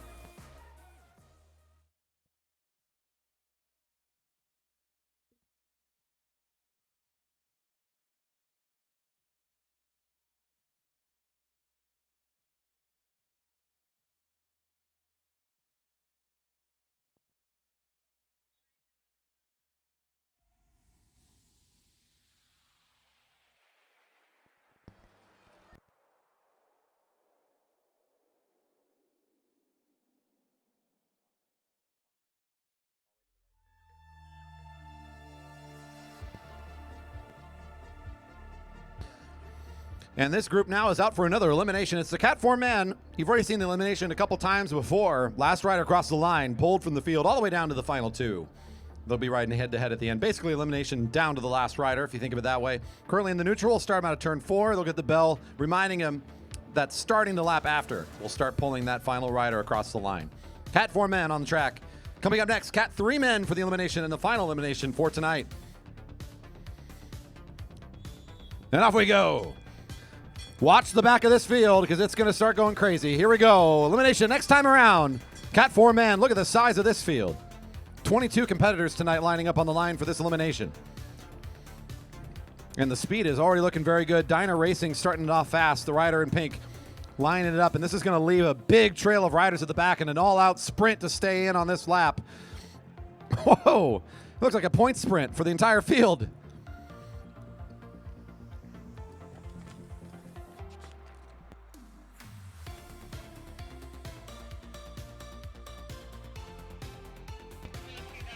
Anton, number 429. Anton. 429. Man, that was a tough lap to survive. I don't blame anybody for getting caught out on that one. That was a fast opening lap from this very big field. They are excited to race tonight. They've been waiting a long time, no doubt. Their warm-up went twice as long as usual. They are fresh.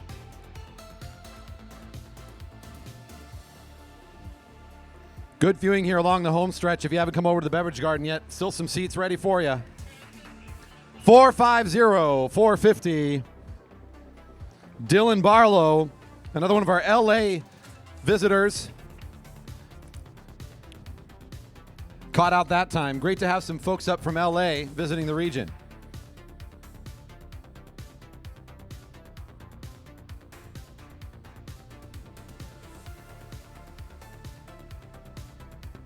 Okay, down low. Look out in the sprinter's lane, making the move down left. Rider in blue. Have enough room to maneuver still. 416, Sam Centuria, Kenmore Velo. 416.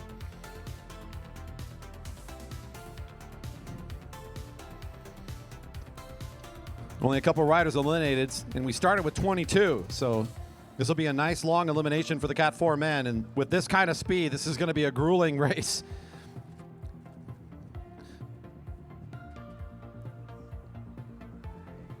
Watch the rider in pink around the back, trying to make the move and leave somebody else out underneath. Looks like it's going to work. 4:10. 4:10 is Kevin Ulrich.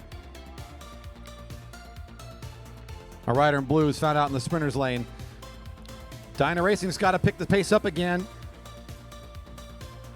as they're going to be at the back of this field once again and see if they can pull off the same trick lap after lap. That can get very tiring, though. That's sprint and recover, sprint and recover. You can only do it so many times in one evening. As Bernardi's still making the move again. Number 407 coming around the outside, trying it again. Will he have enough? Not this time. 407. It's a good effort and a fun game. Didn't quite pay off this time.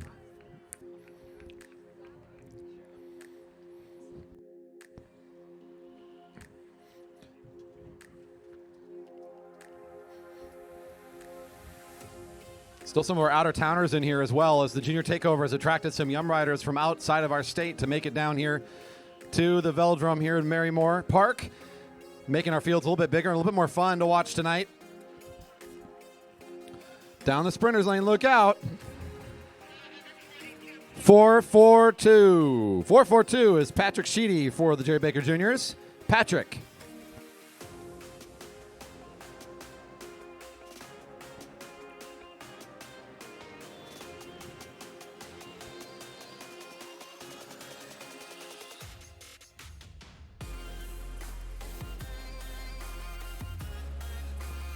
Couple of riders, again, watching the other fields, they figured out if you go to the front and do the extra work from there, to be at the front, it's consistent. So a couple of riders doing that. Oh. 4:32, shaking their head, is Jacob Luna in the Airtech Racing kit. Jacob Luna. Our racer from DuPont caught out there in the middle of all the sprinting at the back of the field. Couldn't quite find the lane. Some riders going down to the left are in trouble, and they don't yet know it, as the rest of the field is going to start to come across and over the top. Oh, is there enough time to reposition? Ooh, that's a big move. It might be good enough. Yes, it is. 4:08, Parker Stanford. 4:08, Parker Stanford. Yeah, kudos to the young rider there that realized they were to the left and in the back and had nowhere else to go. They had to back up and go all the way around, and they had the legs to do it. Helps to have smaller gearing for those kind of moves, too. You can really pick up the pace quickly and reposition yourself as needed.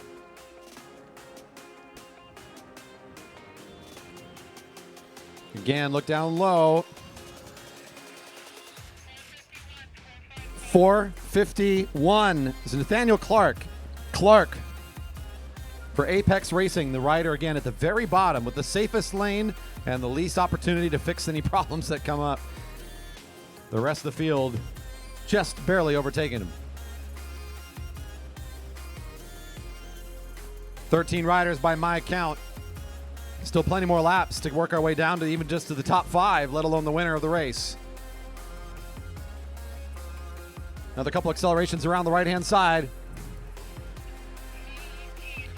4:18 is Pyle.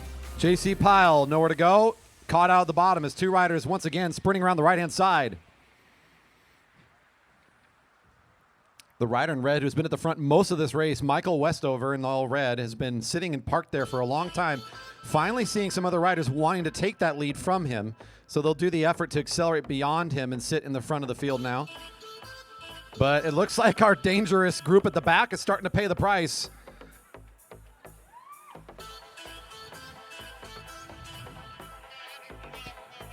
Jason Fuller, 4:12. David Gilchrist, the rider, trying to get back up again with one rider in tow. We've seen them kind of pick riders off one by one. They may not have much left in the tank after trying to make this move back up to catch onto the field. Once you have this kind of gap in a race like this, it is quite hard to recover.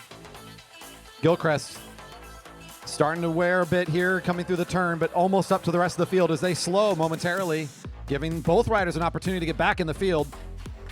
Oh, gritting the teeth, not quite enough. 499 sits up a little ahead and realizes what's going on. David Gilchrist with a valiant effort to get back into the race.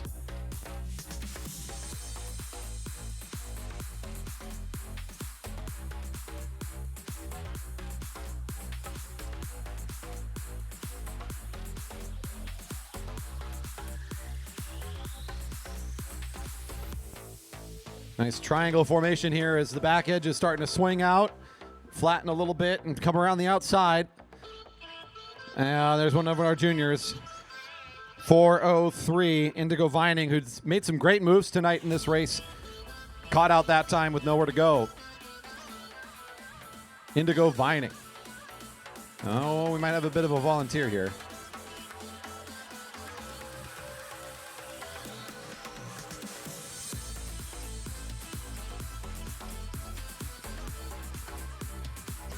One off the back. We are pulling. There's one off the back. One volunteer off the back. We are pulling.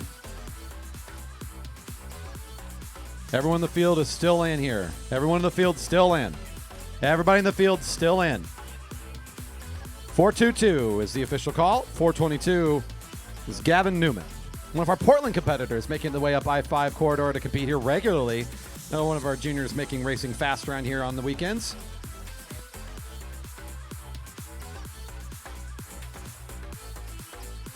Eight riders remain.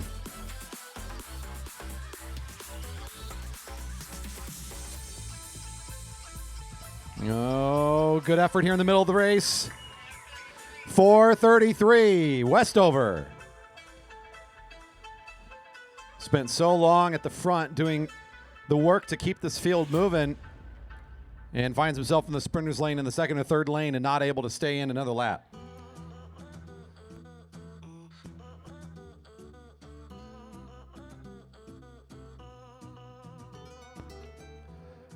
One rider again off the back. Everyone in the field. One rider off the back. Volunteer. You're still in the field. The field's still all in.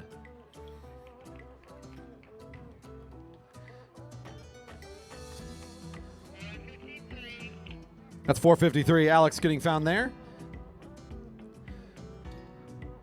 6 remain. We're about to be in that prestigious top 5 from such a large starting place. This is a big goal to get to. Our riders want to survive at least one more lap to get into that top 5 position. Even better yet, making the top 3 for the cash. Apex Racing in a tough spot right in the middle. 4:54, could not find it. As Aaron Hoffaker right in the middle for Apex Racing. Aaron could not quite squeeze out the room he needed. Down to 5. Up next, Cat 3 men, just a few laps away for our next group.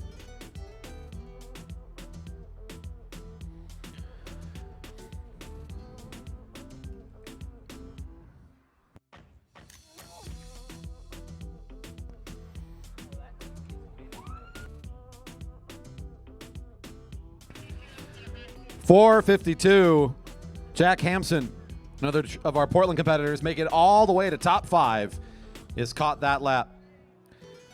On the lead of the lap, it looks like Justin Captis for Premier Racing, one of our Seattle competitors in the white jersey, has found himself in this top 4 position now. The green rider is Mike Jors. We have the leader's jersey still present here in the field. That's a junior, Merrick Gallagher, with the red helmet. And one of our out-of-towners in the yellow trying to stay in one more lap. Whoa. 4:49 down low as Vanilla's caught out. Our Long Beach rider makes it all the way up here as a 4th place finisher. And we're down to 3. Captis in the white getting overtaken here by Gallagher with the red helmet. One of our juniors, I think, seeking an upgrade here before Junior Nationals.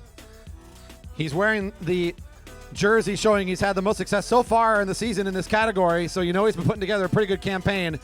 Jors in the green, looking like he's pulling off the pace. It will be 4:06 called. 4:06 in 3rd place. And now we've got the head-to-head of Justin and Merrick. Merrick's got the front position. He's got him out of the saddle. He's going to try and sprint him from the front with about 250 meters to go. That's a long and bold move as Captis has the rear wheel and the advantage of the draft all the way through the turn. If he can find an extra kick here to come around the outside as he's trying to do now, carry himself out of turn 4 onto the home straight. It's Captis versus the kid. Captis looks like he's got enough to carry him. It'll be Captis to win the elimination tonight. Merrick Gallagher with an excellent race tonight and not enough to close it down in the final seconds. Should not be a strike against him. Good racing tonight for both of these riders. Cat 3 men to the rail, please.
All right, and our Cat 3 men now somehow our smaller field here tonight. Interesting, but still with some great riders here tonight showing up to make this elimination a good one. And they'll be going out again for this elimination format for the final time tonight. We'll be witnessing elimination. Following this, we got the big scratch races. Preems and cash on the line for the final race of the night. This will be a fun and fast one for everybody who's showing up to race today. It's a quick opening lap, as it usually is. And the whistle is sounded. Racing is underway. Eliminating the last rider next time around. You're looking out for the leader's jersey. It's Ben Jurassic, number 309, down in the sprinter's lane. He rides for Liquid Velo, and he's also one of the younger riders out here. He is a junior, so fitting for the junior takeover weekend that so many juniors are wearing leaders' jerseys for their categories. Scoville in the women, Merrick Gallagher for the Cat 4s, and here Jurassic for the Cat 3s.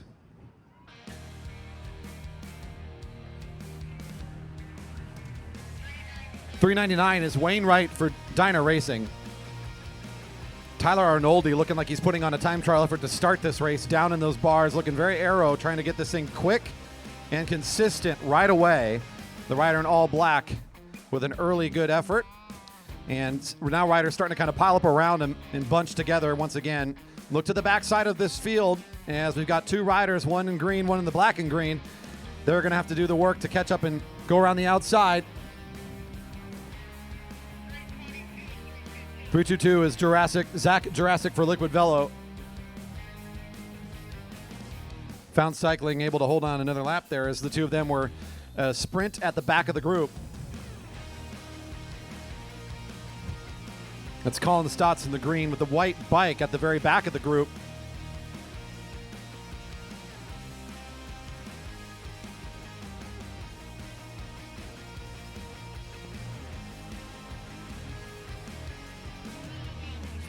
.301 is Arnoldi, Tyler Arnoldi. So just by the size of the field, this will be our fastest race tonight, our shortest race of the eliminations. Already down to 9 riders. Stott still the rider at the back, one of our younger competitors wearing the green of Found Cycling, is going to have to do a lot of work again to try to stay in another lap. Not able to find quite enough. 317 is called. 317 Stotts.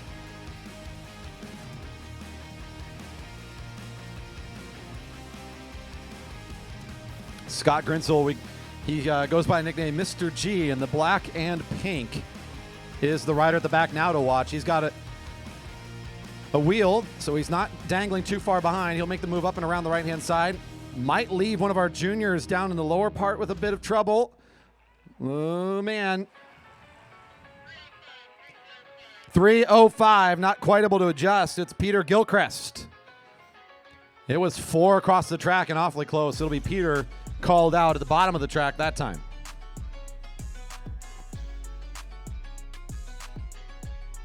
It's good to see some more out-of-towners. I think have created a bit of buzz on the live stream and got lots of folks commenting and chatting about racing going on. So nice to see some of our Californians, folks I've never seen on the channel, checking in on riders. Oh, Mr. G's already sitting up. 313, Scott Grinsel. 6 riders remain. With a smaller field here, I'm sure these riders are all gunning right now for one of those top 3 spots. They really want to be into the money and into those podium positions.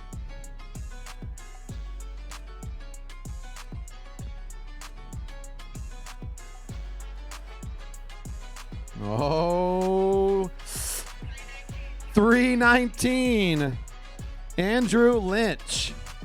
323 is Itai Malakov making a great move, as it's Lynch that'll go out this lap. The 5 remaining now. Going down the back straight, coming into turn 3, we'll start to fan out a bit.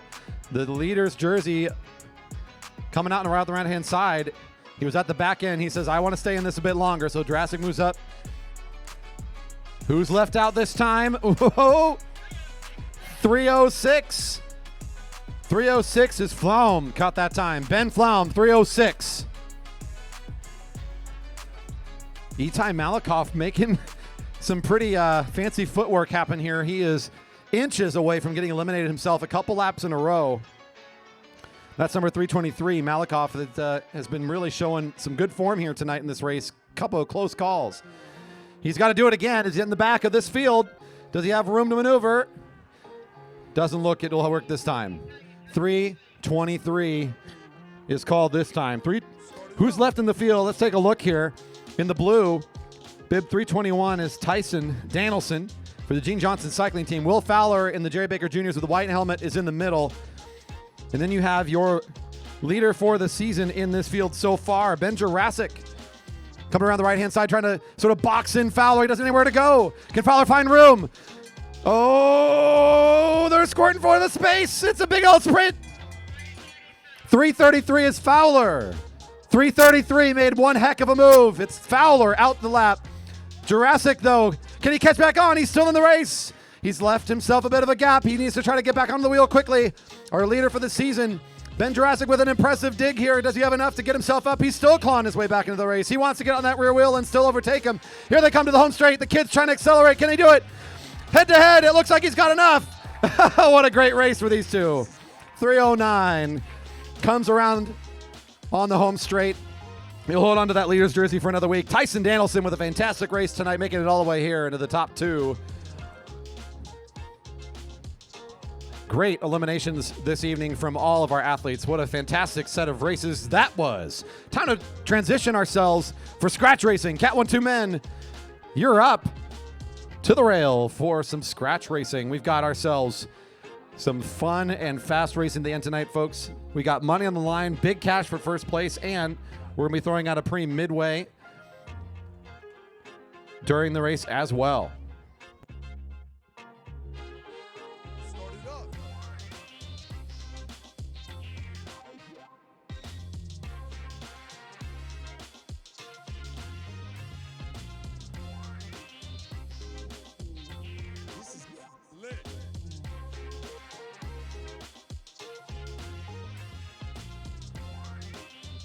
Okay, unless I get corrected later, I have two envelopes for $100 each. So I will ring the... I will be ringing the bell from up here for the cash preems mid-race. So if I'm ringing the bell on my side from the deck, it means it's a cash preem sprint. There's also cash on the final lap. 125 to win the race, 100 for second, 80 for third, 60 for fourth, 40 for fifth, and $20 for sixth place. That's not something we do on a normal Friday night. So cash up big time on the final lap. And we're asking the crowd to help fund those preems. So Corey, do you want to plug where they can donate to get us some extra preem money?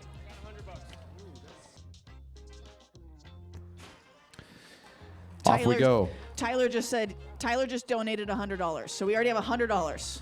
Nice. Just got to get some more money in the preems coming up. All Keep right, it coming. so the easiest way to do this, you can just sit at your phone and do this. It's very easy.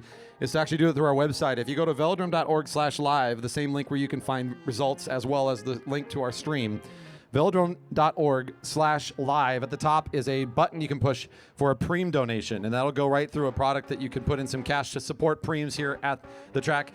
One thing we guarantee is if you click that button, that cash will go to a rider on a lap at some point during the season. There's no way that's going back into the pockets for anything else except for our athletes that come to race. It's a great way to support riders. It's a cool way to incentivize fast laps of the track. We're trying to come up with other ways to incentivize all of our riders with preems and or other ways to earn cash while racing out here. So if you've got the time to do it, velodrome.org/live. And the race is underway. 40 laps. This is a 10-mile scratch race here at the track, our 400-meter track. As you'll recall, back at your high school outdoor track was 4 laps to the mile roughly. So we're doing roughly 10 miles over the 40 laps at our track. Now, this is a standard distance for us for record-keeping purposes as well. I'm going to bring up that record here shortly, but it's kind of a fun thing to check in on is the timing the field is moving at, since there has been some pretty fast attempts done here at the track to break those records, and even on some very speedy nights, our fields have been unable to best it. So I'll pull that up here shortly. But as we're getting started early on, the idea here at Scratch Race, of course, is to be the first rider across the line after the given distance. We're just going to make it a little bit more interesting by throwing the cash up in the middle of the race. Don't forget, of course, if you want to try to bump up these numbers and make sure we get lots of cash flowing for our riders this season and tonight, velodrome.org/live and then Preem donation button right at the top will take you to a product you can donate on our website. As I said, we guarantee that every dollar that goes into that fund that's earmarked for Preem money goes back into the back pockets of one of our riders.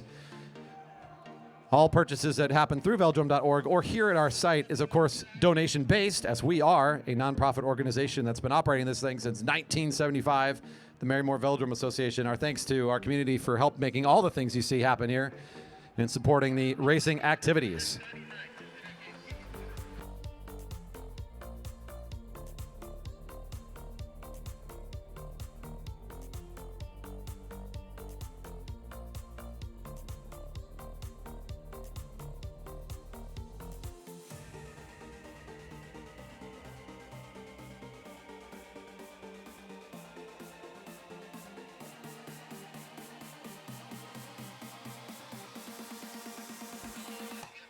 All right, money's still coming in.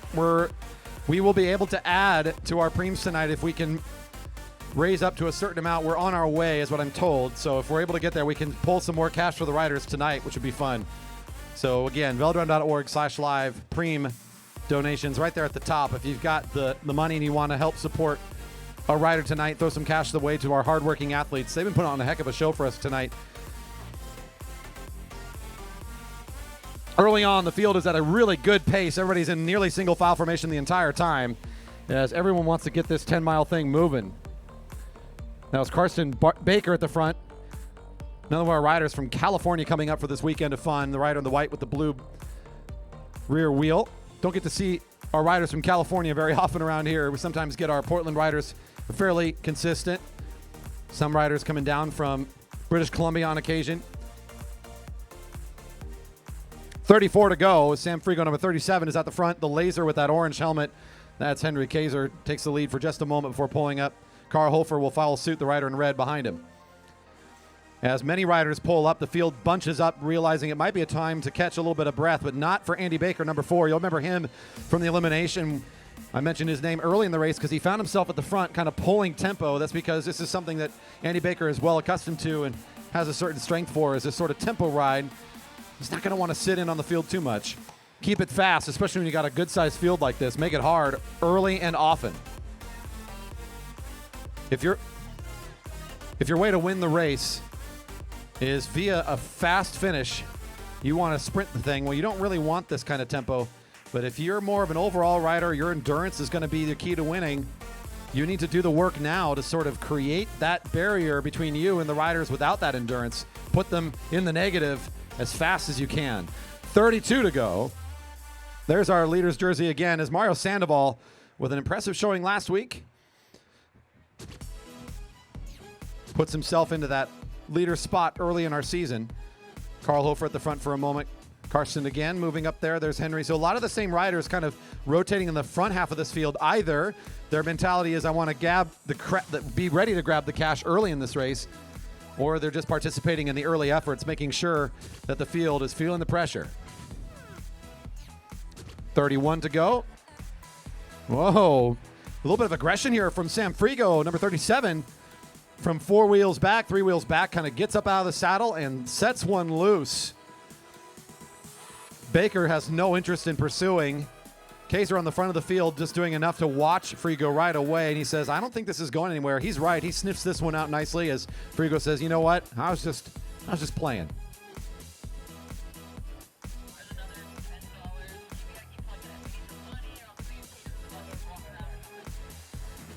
Velodrome.org/live. Preem donations at the top of the page. If you got the cash, the opportunity to support. A little bit of money still coming in.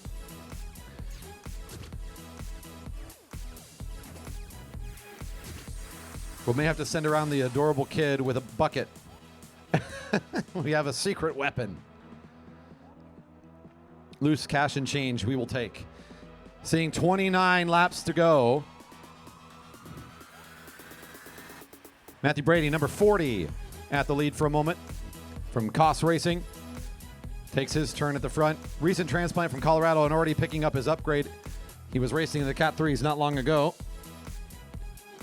Welcoming this season to the Velodrome community. Been making our fields more fast and interesting, that's for sure.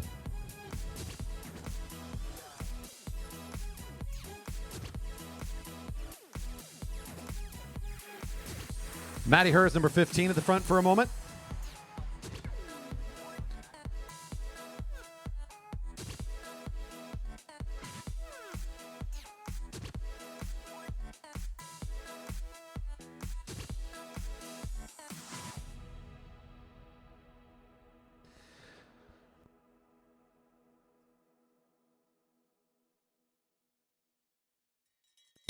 I got $100 to lead this lap.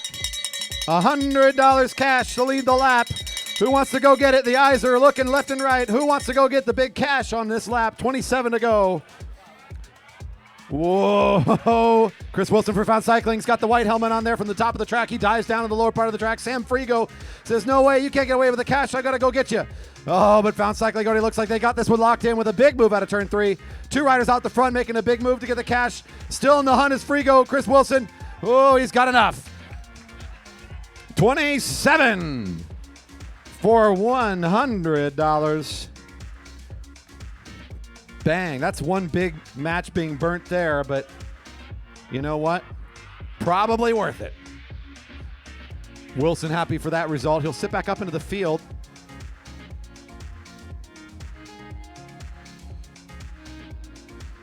Let things kind of come back together again. This is the perfect time for somebody that wants to win the race to apply pressure. And that's exactly what Andy Baker wants to do. Everybody's sitting high, and here goes Baker. He's got the neon bright gloves on tonight, and he's looking hot at this point, trying to pull off in front of the field. Said, no way are we going to rest. Keeping things fast as Baker's on the back straight. Significant lead on the field now as the gap is pretty big for such a short amount of time. All on his own, though. What can he do with this move? 24 to go for Baker.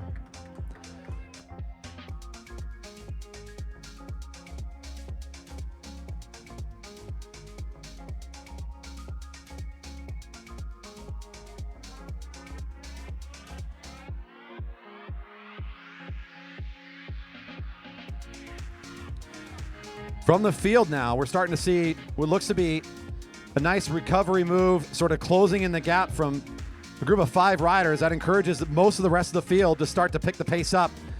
Baker still has a nice lead here, but that's going to be Richter on the front now, looking down and staring at the back end of number 4, starting to close down the gap a bit. Bowie doing a bit of work, not wanting to do it all the way, though. He'll pull up, but so does Baker. He says, I've been out here long enough. I've caused the riders to do the work. I'll come back in and rest up and try again later.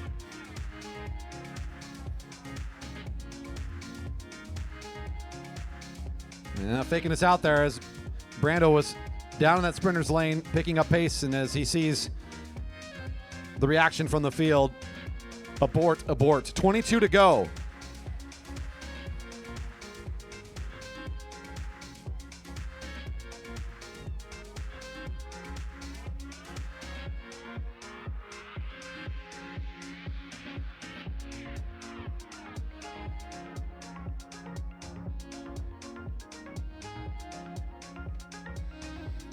Just for funsies, the 10-mile scratch, the record set by Dylan Davies, one of our Canadian competitors we've seen here a few times at the front of the field when they raced in 1954.9 in 2019. That is not a very old record, all things considered. Current pace, based on their last couple laps, not looking like they would be in pursuit of that record tonight. We'll keep our eye on it, though, as the back half of this race could be a lot faster than the first, depending on how things play out. Carl Hofer in the red for Audi Racing, picking up a bit of pace here.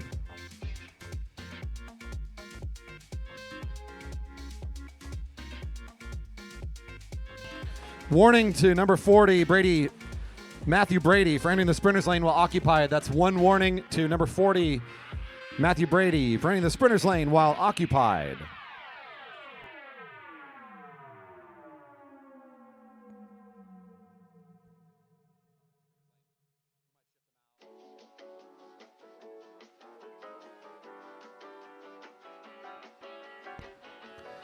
19 to go.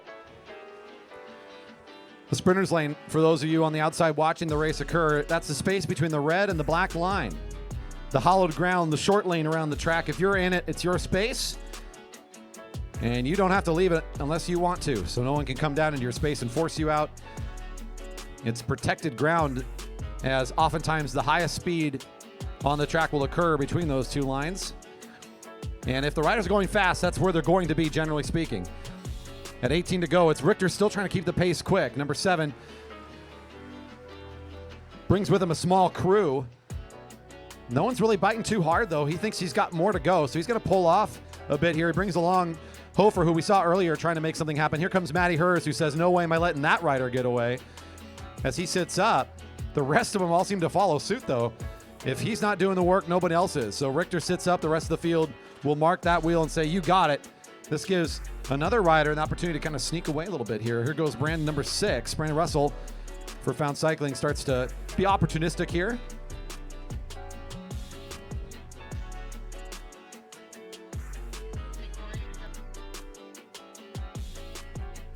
Another big $100 donation coming in from the website. The money has not stopped coming in. Thank you. We continue to pick up the big bucks for the Preems. As promised, this money tonight and in future races goes only one place, and that is to the riders. 16 to go. Brandon Russell off the front, well within striking distance right now, as the field is not letting him get at any sort of dangerous distance just yet. It takes one heck of an effort to get away from a field with this many quick riders in it. And from the looks of it, Brandon Russell is not doing much more than just maintain enough pace to stay out the front for the moment.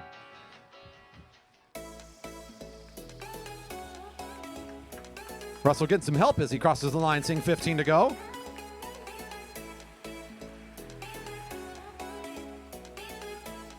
A couple riders abandoning the front quickly. Warning to number 3, John Bowie.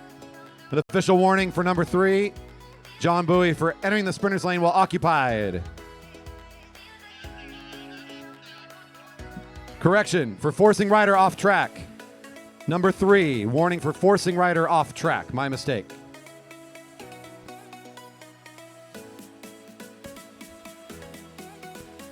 Yeah, not that number 3. You're fine, Becca.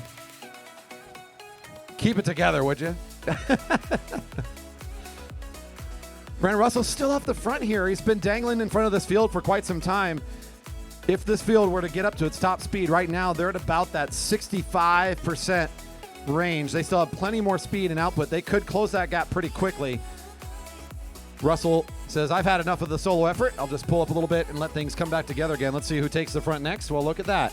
It's another rider from Found Cycling, number 7 again, at the front, trying to keep things hustling along well. He pulls for a little bit and goes up to the right. And now we start to see ourselves bunching up for the first time in several laps. A fairly relentless race. I wouldn't be surprised if Andy Baker says, nope, we're not doing that. It's exactly what number 4 will do. Not for long, though. He pulls up to see if somebody else will keep the pace going. Starting to get a little bit more selfish as we get towards the end of the race, seeing 12 to go. Number 17, Mike Dahleen for the Center Cycles team in the all blue, pulls up to the right. Carl Hofer out of the saddle, tries to reinitiate the speed.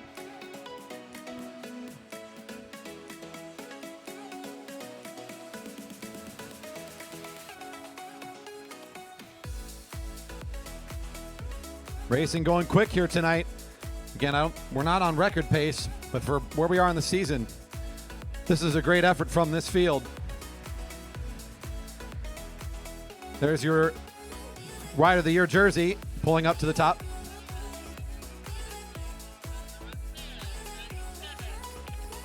$37, a warning for entering the sprinter's lane while someone was there. That's number 37, Frigo. An official warning for Sam Frigo, number 37, for entering the sprinter's lane while occupied. Frigo, warning.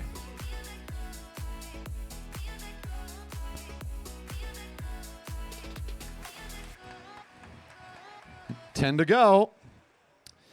Riders can receive one of those warnings. The second would result in more negative consequences than just an announcement. Warnings, of course, recorded either way when the officials make those calls. We're very interested, of course, in safety out here. I mentioned it earlier after our incident with Nick. It's very rare on a night that we have a whole lot of incident. It's generally a very safe place to compete and race on the track. We do an excellent job, and we got a fantastic crew on all sides helping make this thing happen, especially our officiating team. So our thanks to them for supporting the riders and keeping everybody safe and organized. That's our winner of the $100 going back to the back straight. Chris Wilson's kind of been in the middle of this field in recovery mode for a long time. Haven't seen him at the front of the field as he's been a little bit sneaky, greedy, recovering from the big sprint. He still has power now. He's had enough time to kind of reset himself. As he pulls up and out of the way, underneath goes 3 more riders at 8 to go. It's number 7 again. There's Carl Hofer again, and there's Mario Sandoval. Stringing this thing out pretty well, coming into the final portion of this race.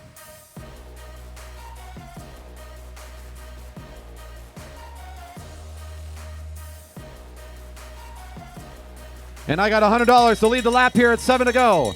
Next time around, it's $100 to lead the lap. $100 to lead the lap. $100 to lead the lap. With the lap card showing 7, the end of the race is nearly in sight, and it's more money to win. But this is still big payout. Matty Hers going head-to-head against Matthew Brady down the back straight. The rider in white, Matty Hers, number 15. Looks like he's got the big advantage, though. He'll just slide right on by. What a move for Hers.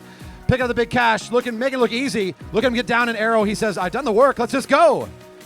Whoa, Matty Hers. Look out, folks. This could be fun.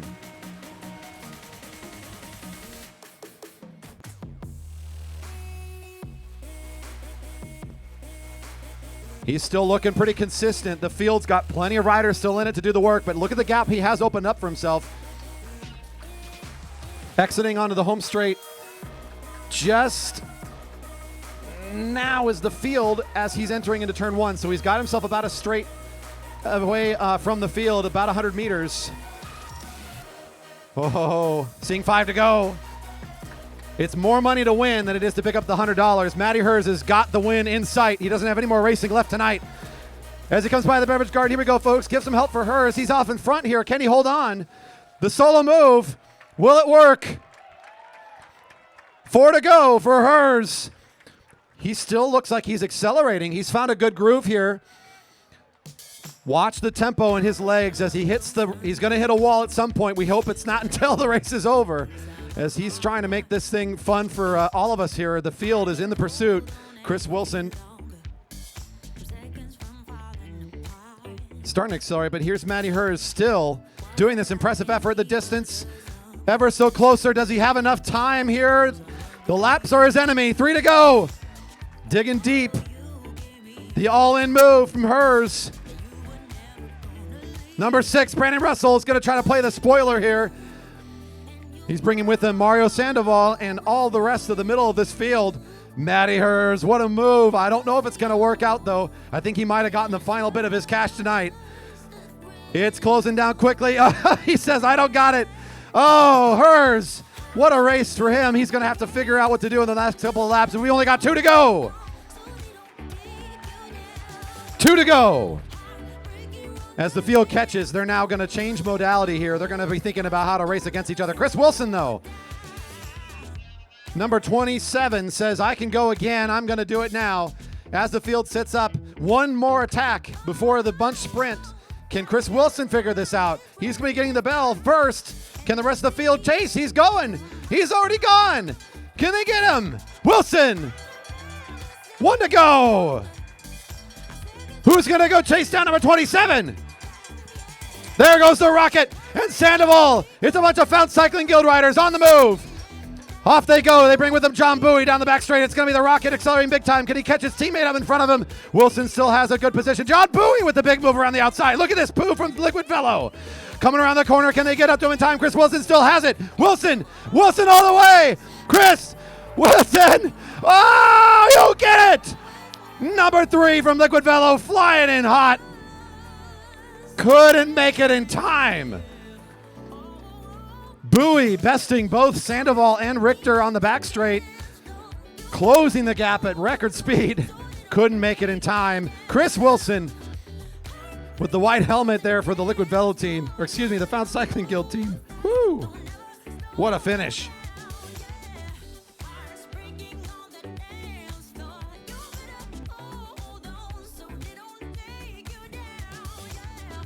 All right. Cat 1 2 men will make their way off. The 10 mile completed. Open women to the rail for the 5 mile scratch.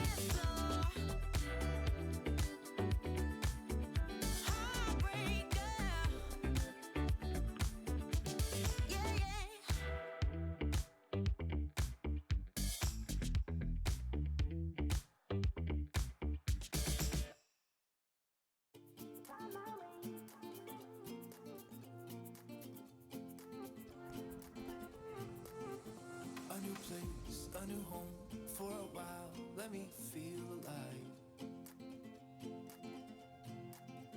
Nothing to hold me back, take my time, just enjoy the ride. A new man passing by, life is good, best I've ever felt. Before we roll real quick, 2 preems again, $100 from the deck up here. I'll ring the bell. On the next lap, $100 cash preem. Twice.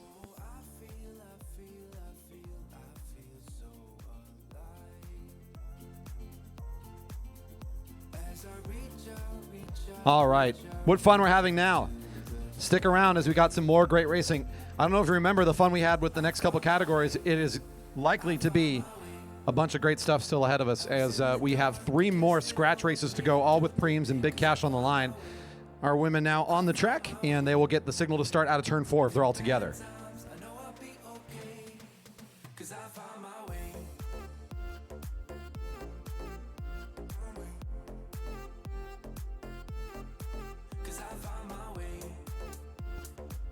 I missed this comment a few minutes ago, and Oscar Martinez checking in on Nick. Just an announcement. From my last seeing, he walked off the track in a sling. He looked like he was mostly doing fine, but definitely needed a bit of extra care. So he is seeking a little bit of extra medical attention after the fall here on the track, but everything else looks like it's in order. Thanks for checking in on Nick. We will certainly have our thoughts with him as he hopefully has a good recovery here. And the whistle signaling the beginning of the race. 20 laps on the cards. 5 mile scratch, 2 preems for our women competitors.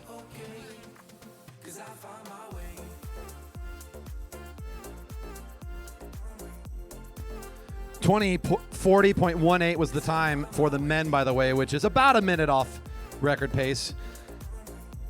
Just for funsies, you know, good to know. I think it's interesting. Which begs the question. What is the record time for the women? 10:51.26. Spent all the way back to 1996 to find when that record was put in the books. It was Laura Reed, on the front of the field at the time that record was set in 1996. So that's a long-standing one. The ever-standing offer as well for whoever breaks the record on those. If you ever break a record, there's a cash prize. I believe it's still 100, if I remember right. $100 to break a record.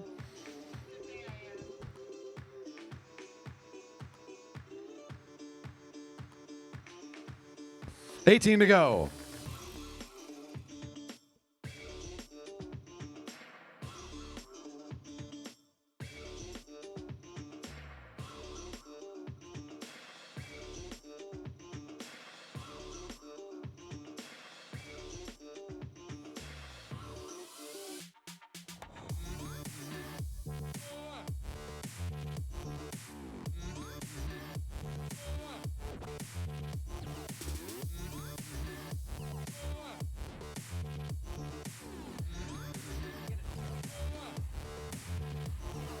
That's Catherine Wade Easley, number 88 at the front, pulling up for Kelly Please, number 6.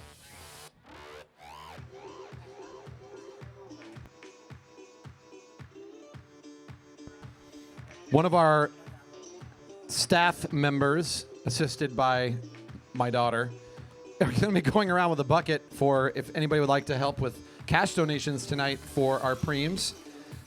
So you can look out for the neon staff shirt, cute daughter, and bucket. It's a decent recipe. 16 to go.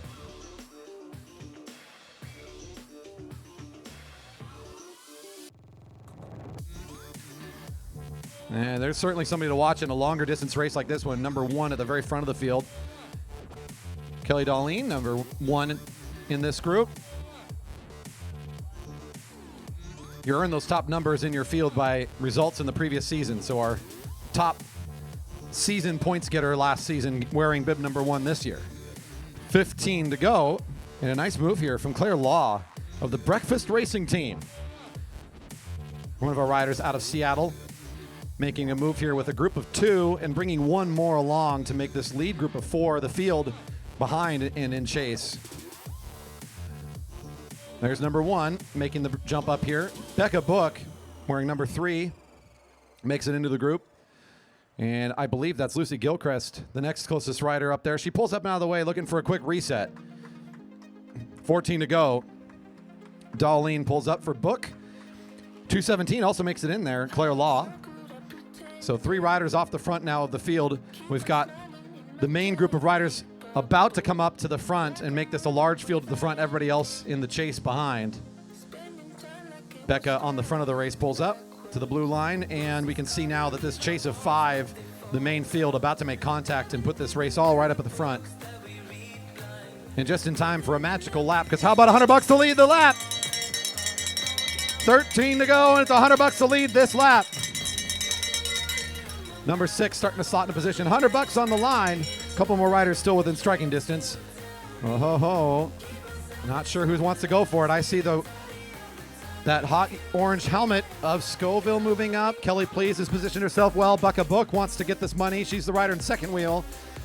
Darlene on the front, looking over the right shoulder, waiting for someone to make the move. It's Becca making the first big jump. Kelly Please says, I want to get the money too. Here they come around the corner. The first sprint for the first big money. Becca Book looking strong. Please is trying to make a big move along the side. It looks like number 3 gets the call. Becca Book for the first big cash preem.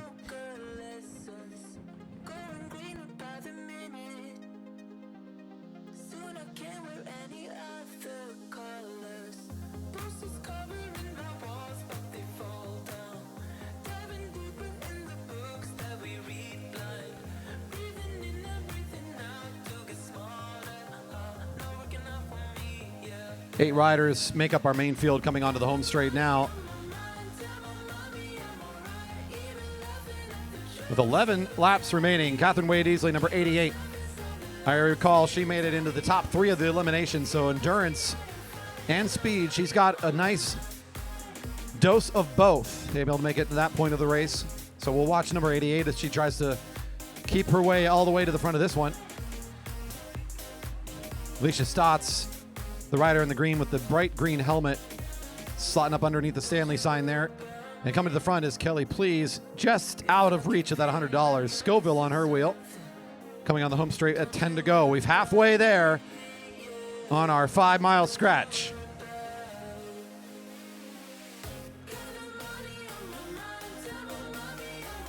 Now Scoville takes the lead spot.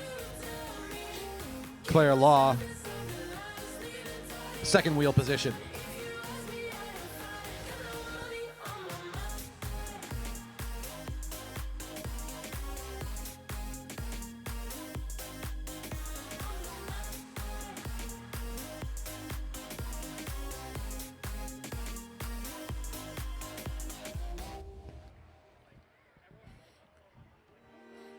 Claire Law on the front of the field. Seen her up here quite a bit in this race at 9 to go. They take off the front position, and we've sort of settled into our field now, unless somebody wants to move into a sort of attack position again. Wade Easley will pick up the pace a bit more as she finds the front.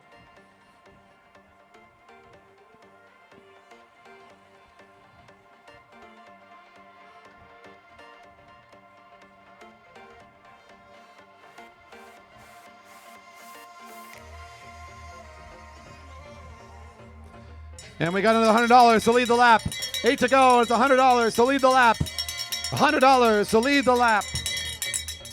Number 3 at the front. Winner of the first one. Is she just going to stay up there? It's a hard place to win from. She's got a bunch of fast riders on her wheel. Our rider in red is trying to hold off the charge. Darlene didn't really go for the first sprint. Will she try again here? Or will she try here, I should say. Scoville also did not really see her in the last attempt. Is she going to make a run at it? She's starting to pick up the pace. Here comes Darlene around the outside, trying to find the $100. Darlene, nice acceleration to the line, and looks like she'll comfortably pick it up.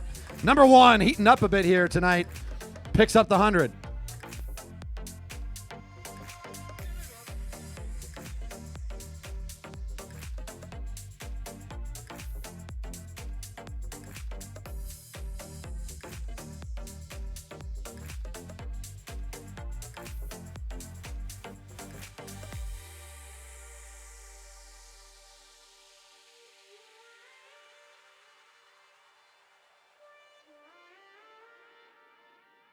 Six to go.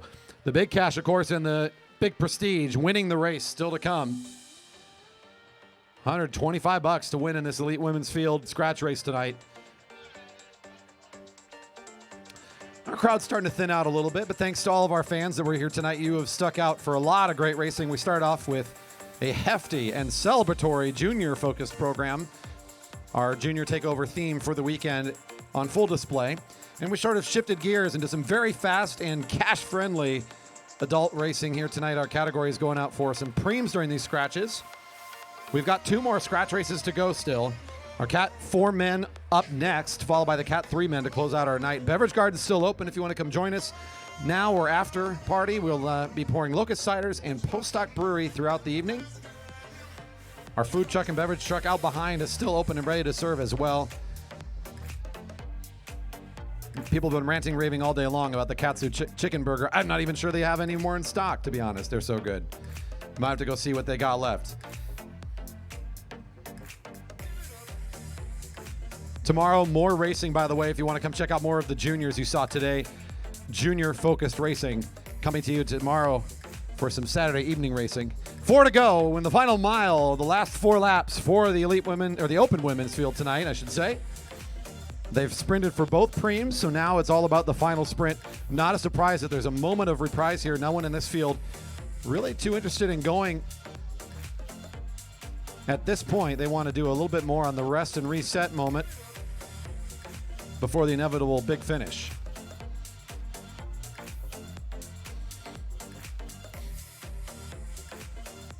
Becca Book now starting to put things into another gear. She'll get things going well ahead of the bell. 3 to go, and good speed from number 3. Number 10, Scoville, matches nicely. Doesn't want to be in the lead for too long. Gives it over to the rest of the field. Without Becca on the lead, the rest of the field fairly static and bunching themselves back up again. Sometimes you make those moves like Becca just did, and what you're trying to do is start something. You want other riders like-minded as you to get on the pace and hold it. But if you've got a field full of riders that are appearing to be greedy and protective, you're not going to get much out of it, except for having them burn that similar energy you just did. So we set back together again at 2 to go. The field mostly combined up once again. Some riders losing the lap, so even if they finish at the front now, would not be in the same position. That is going to be, however, those 8 riders that made it all the way around.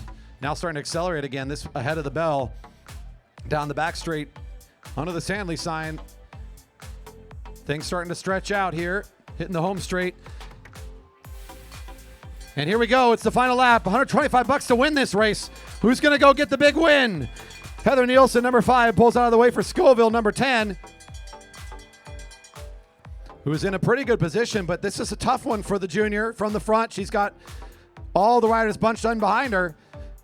Look out for rider number 1 and rider number 6, both in really good position.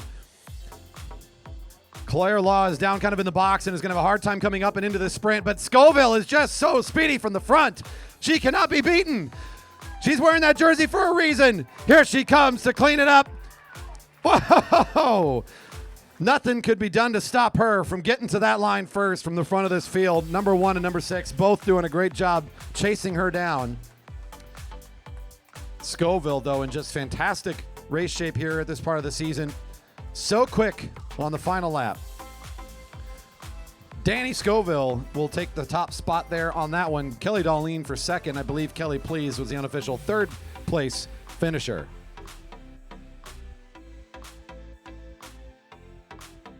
Track looks open. Let's bring our next field up. Cat 4 men to the rail, please.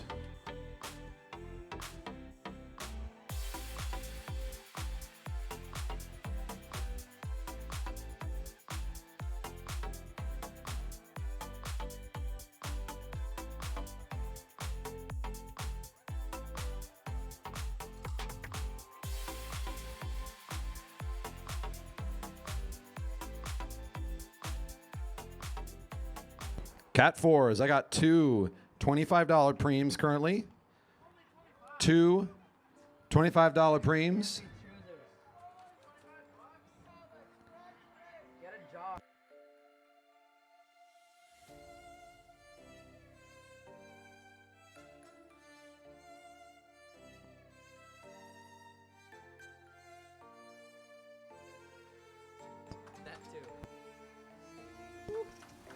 All right, off we go. Another 5-mile event. $60 on the line to win this race, I believe. Nope, correction, 40. I'm looking at the wrong column.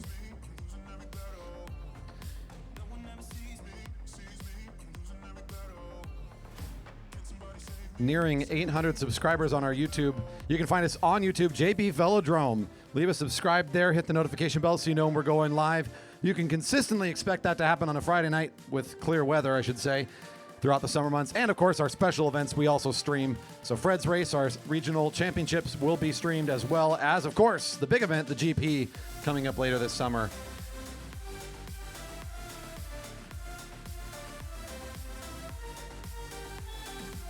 And there's the whistle. 20 to go.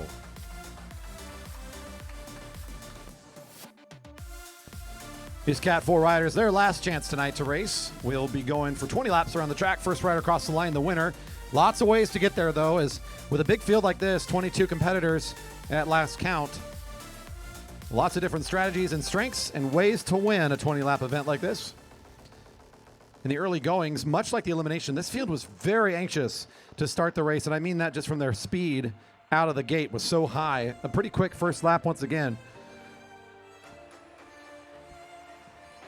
19 to go.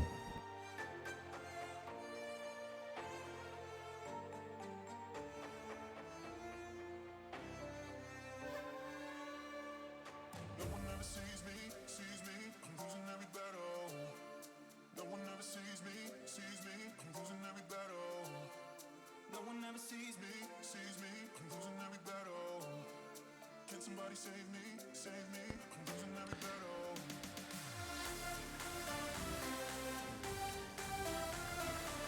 433 is Michael Westover in the red. Gives room for JC Pyle, number 418, who quickly abandons the front as well.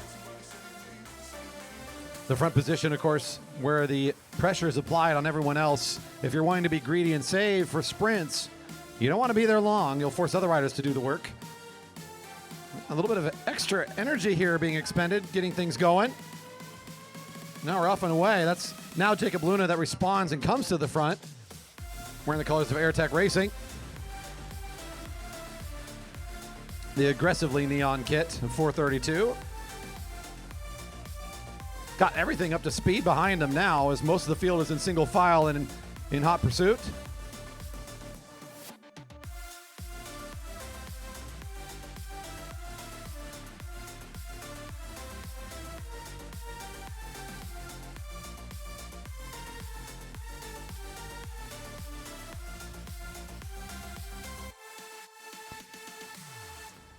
Hesitation here. Number 421 is being watched like a hawk. He's going around on the track, kind of a little indecisive about where to be, but you know who is decisive? It's JC Pyle, number 418, says, I saw what you do in the last race. I'm going to stay right on that wheel. So the junior's trying to follow where Justin goes.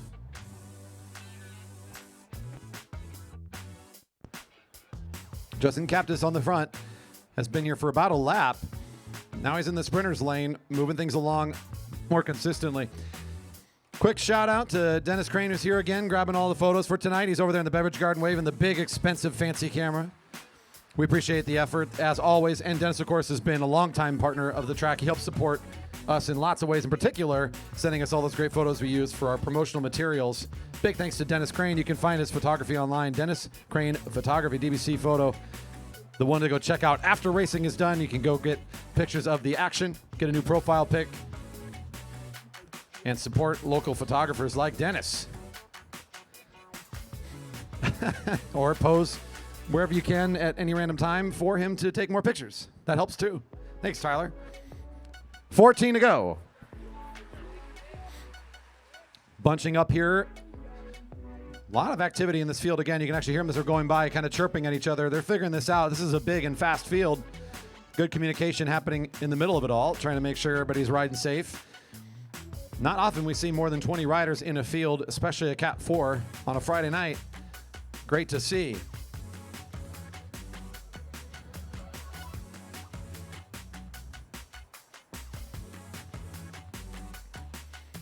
.433 again coming to the front, Westover. That's Indigo Vining for the Jerry Baker Jr.'s team on his wheel, 403 that takes the front for a moment. That's 499 now, David Gilchrist. That'll take the lead pole on the back straight.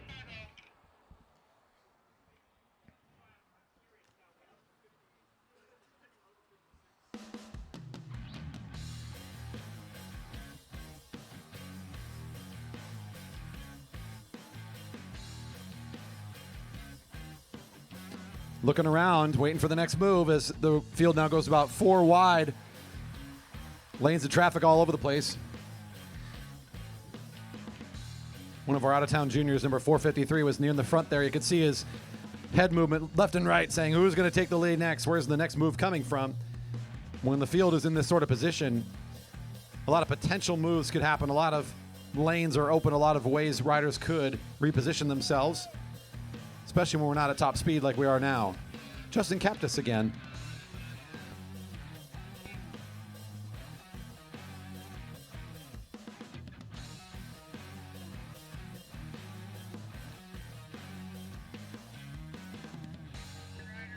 Rider 454, Aaron Halfacker, warning for coming down the sprinter's lane while it's occupied.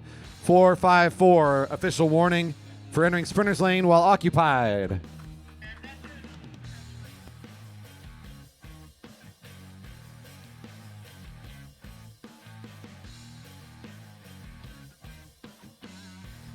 Correction on the infraction. It's moving down track dangerously, not entering the sprinter's lane. My apologies.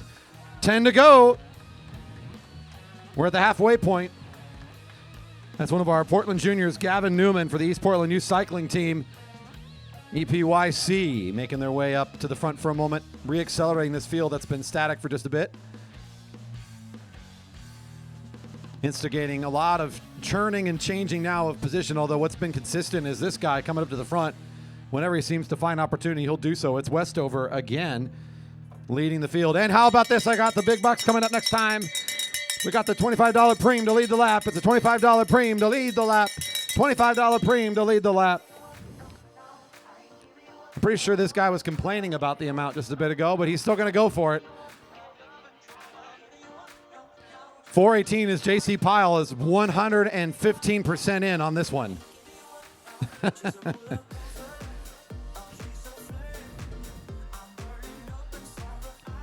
All right, JC. All right.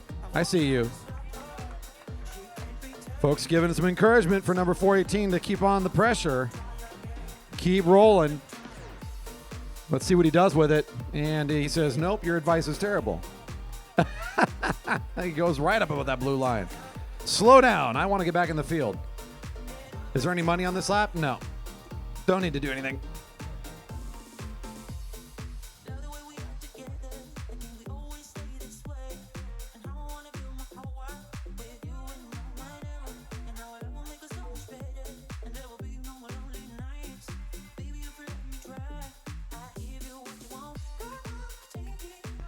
Seven to go. Still at a great tempo here.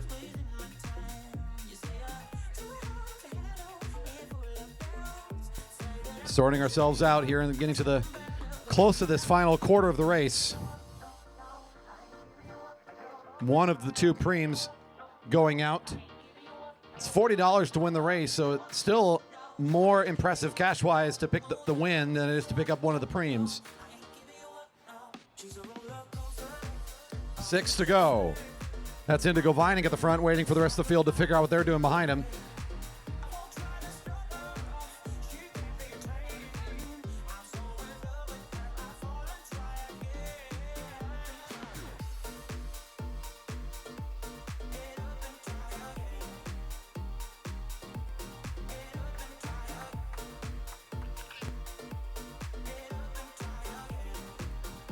Warning to rider 453. That's Alex. Warning to 453 for moving into the sprinter's lane while occupied.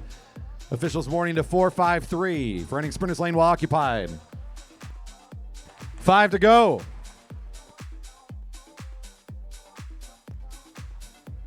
Starting to think about trying to figure out how you can juggle the two remaining big prizes ahead of them. The preem lap and, of course, the victory at the end. The win is also worth upgrade points. So certainly more value there. And now we got our next preem at 5 to go, 4 to go. It's going to be $25 to lead the lap. $25 to lead the lap. One of our out-of-town juniors, that's Alex, number 453, making the big move across the line.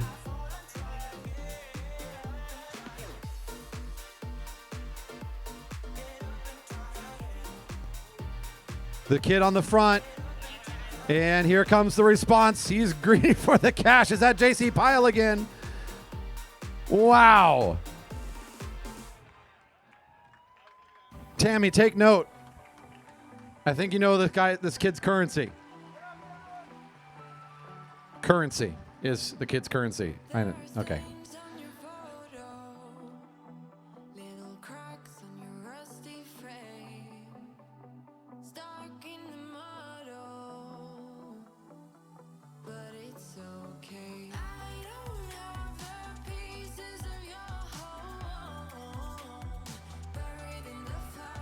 Only a few laps remain for the victory, worth money and the upgrade points.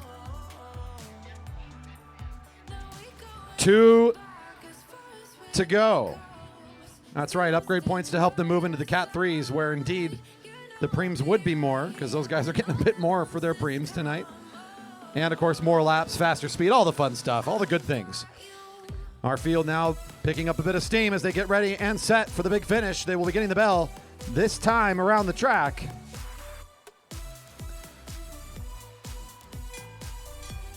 One to go. It's 1 to go. Our final lap for the Cat 4 men. 1 to go. Jack Hampson for Tritech Select out of Portland, making the big move from the front now. The response coming from Eric Gallagher, has been holding on all race for this one. A heck of a sprint for this kid. He's got Apex Racing responding though. Gallagher off the front. Can he hold on? Underneath that is the Jerry Baker Jr.'s jersey. On top, that is the leader's jersey for Cat 4 men. You can see why. Here they come, head to head. Apex Racing makes the move. It'll be 4:54. Aaron Huffacker around the right-hand side takes it. Merrick Gallagher with an incredible move in the middle of the field. The back straight looking very good through that. Aaron from even further back makes the acceleration necessary and catches on the home straight for the win in tonight's Cat 4 men scratch race. All of our competitors will exit on the back straight. Cat 3 men are encouraged to come to the rail for your 7.5 mile scratch race. 7.5 mile.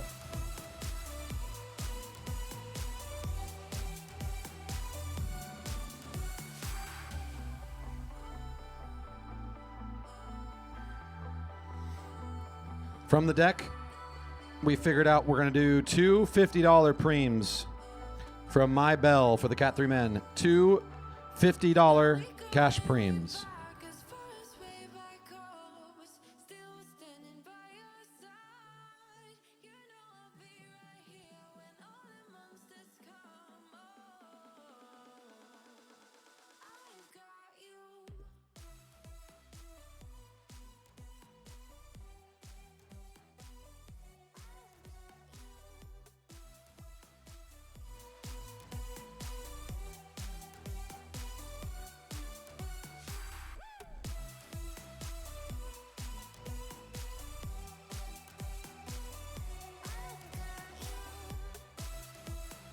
And our final race tonight, a scratch race for the Cat 3 men. They're in the neutral now.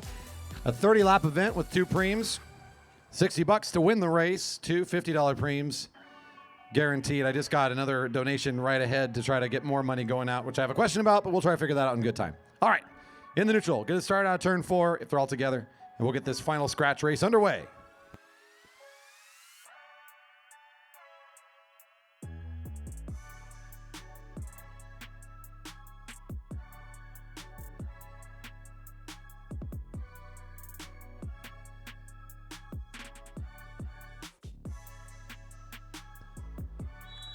And racing is underway.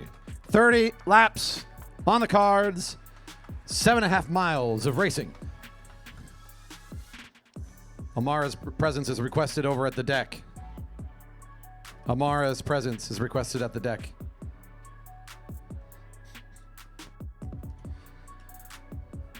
That's Ben Flaum making the early move to get things going in that orange jersey.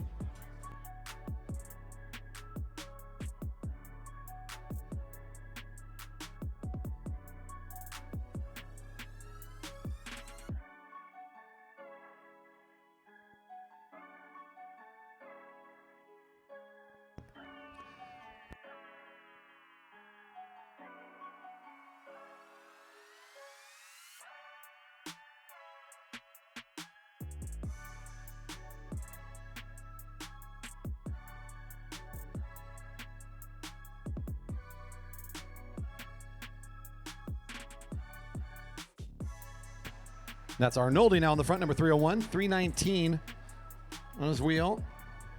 That's Andrew Lynch for the Gene Johnson cycling team.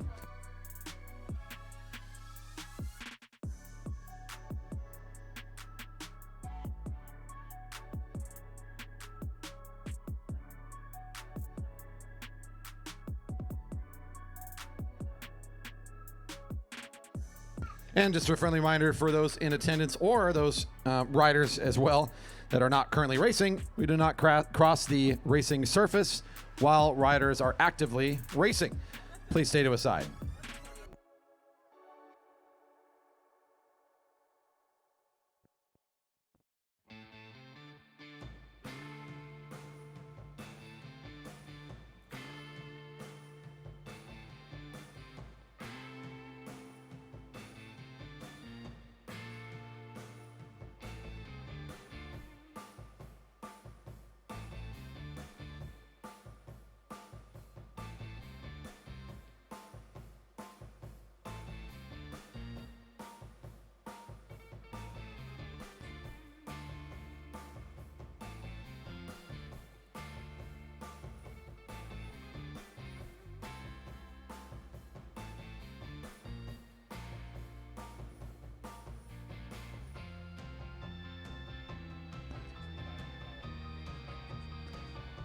So last minute donations, we're going to try to throw a little bit more money into this field.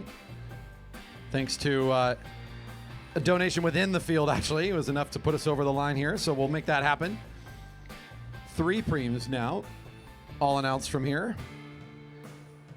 Just saw the 25 to go mark. Plenty of speed here early on in this race, trying to thin things out a bit. Lots of distance for the Cat 3 still to move along the track here. A 7.5 mile event. Already 5 laps in, so about a mile and a bit down on the race. 24 to go.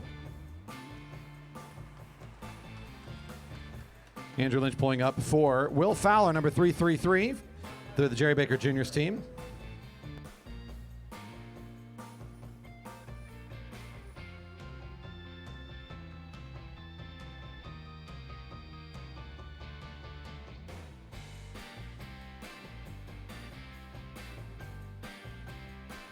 I did get an update on the live stream that the Katsu chicken burgers were sold out. That's fantastic. Thank you for the update, by the way. I wouldn't have known any other way.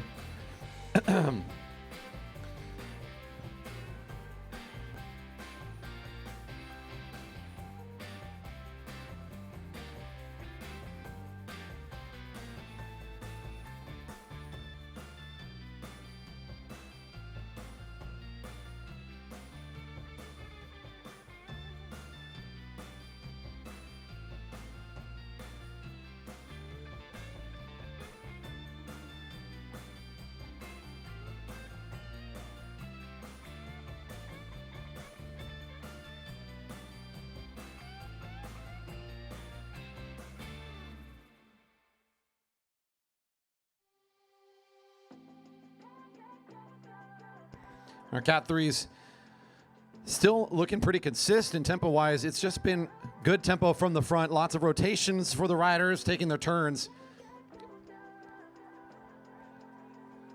With 21 to go, number 321 takes their turn at the front. That's going to be Tyson Danielson. Saw Tyson make it into the top of the elimination race for this field earlier tonight. So 421, certainly one to watch and see how he races this scratch. Wasn't quite able to top the speed of Ben Jurassic in that 1-to-1 sprint, but looked like he had more motor to give as he's starting to pick up the pace here, apply some pressure early in this race.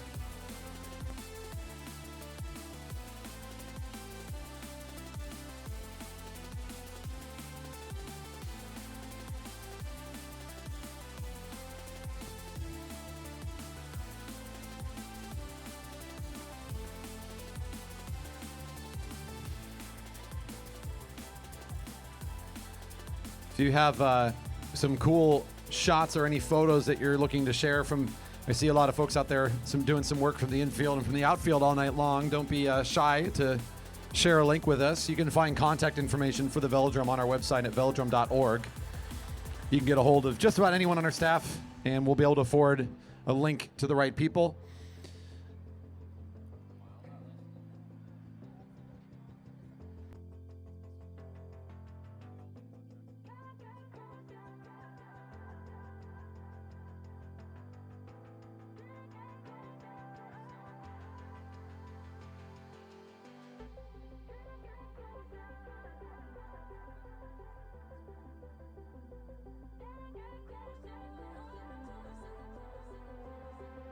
$18 to go as the group comes across the line, and a bit of separation as the front is starting to see what they can do here as both now Ben Flom kind of be flying into the front position.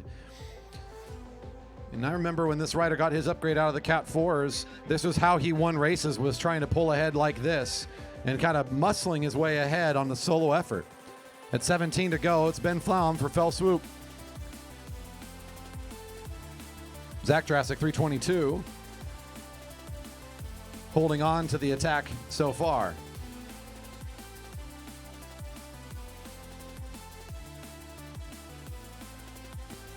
Oh, I miss you too, Nolan. I see you out there watching online. Thanks for tuning in. I thought you were all better. You should be racing, right?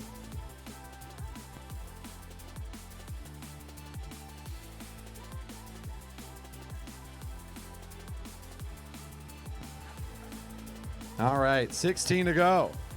Flom on the front, the field knocking on the door, though, as this attack has been persistent for about two and a half laps now.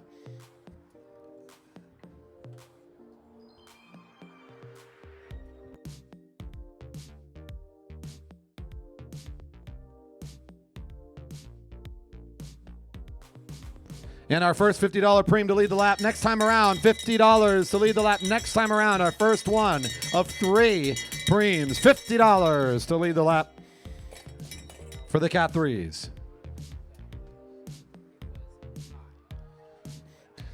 I see Gene Johnson cycling at the front, but not for long, as the Jerry Baker Jr.'s with the white helmet. That's Will Fowler. Low to the ground and smooth around the corner. The kid's going to pick up the first 50, and he's going to keep flying. Look at the speed. He knows he's already got it, so he would have slowed down. No, he's going to pull up. All right. Faking me out. Little extra effort, I guess, you know. Fowler for 50, and 2 more preems to go.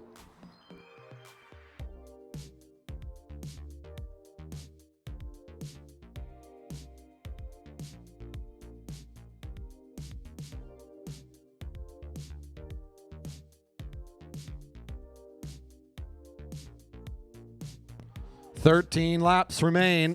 Itai Malikoff, 323. Pulls up for his well-to-do teammate there. There's your Rider of the Year jersey on the back of Ben Jurassic, who comes to the front for the first time in a while.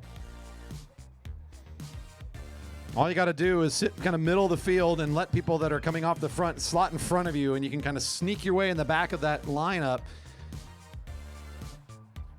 Riding selfish is not a bad way to race. If that's going to be the way you play it out, that's your call. Seeing 12 to go now. It's number 309 finds himself back in the middle again. We saw what he could do in the elimination at top speed.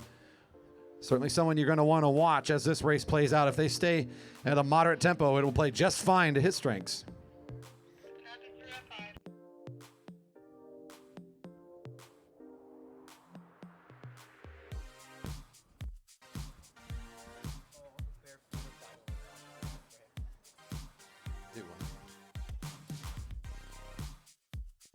And I got another $50 premium to lead the lap. $50 to lead the lap. $50 to lead the lap. But 11 to go. $50 next time around the track. It's Fowler again trying to make the big move. Mr. G leading it out. It's going to be Fowler taking the front down the back straight. He's not going to be unchallenged this time. It's two riders heading into turn 3. Still Fowler on the front by about a bike. He's got a bike length. It's starting to close down just a little bit. Fowler still on the front. Here it comes. It's Colin Stotts trying to chase him down. Fowler, Stotts, Fowler, Stotts, Fowler on the inside. 3:33. Paying for that race, Reg. And more.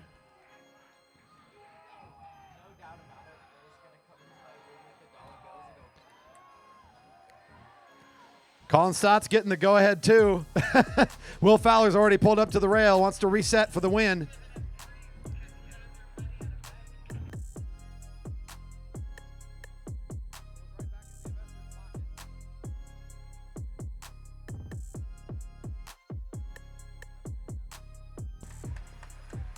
With 9 laps remaining, 1 preem still to go, and the win of the race on the line.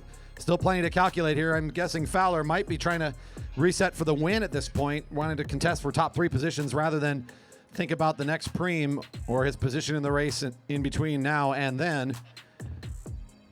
Never a bad idea. Go for the win, pick up the points and the money.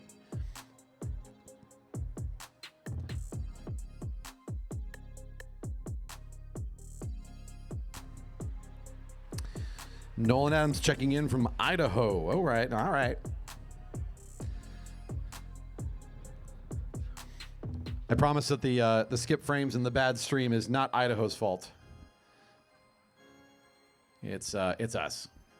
We're right next to Microsoft, and it's still our problem. I don't know what to say.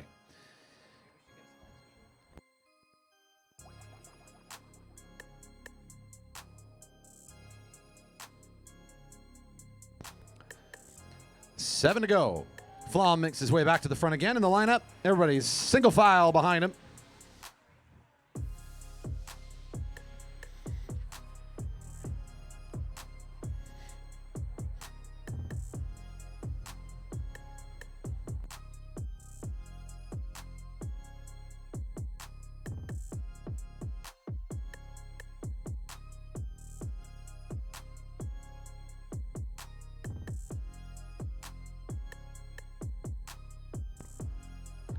Still Flom on the front, keeping it consistent. Seeing 6 to go. Good tempo from the field.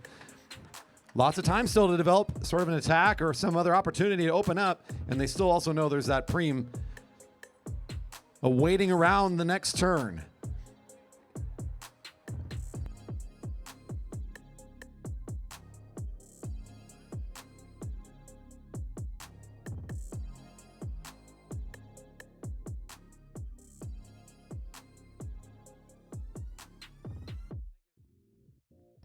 And 5 to go. Just about into this final mile of the race.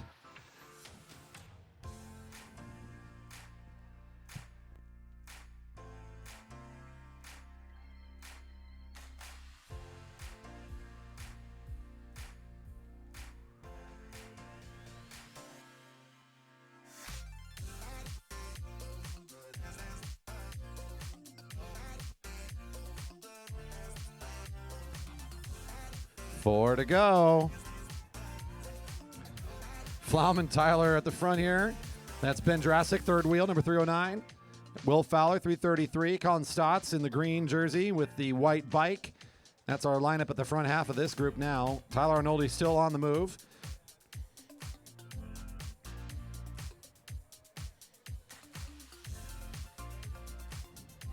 As soon as Arnoldi takes off his effort, the rest of the field follows suit. And at 3 to go, we got the last $50 premium. You got to know it's coming. That's exactly what 321 was thinking.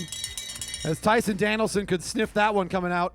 Not a lot of time left for a preem. He started to lock that one in from turn 4. But he's not in a way yet. The rest of the field responds well. Andrew Lynch right behind him.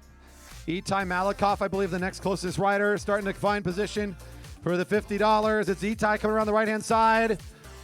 Ooh. Malakoff, I believe, will get it. 323.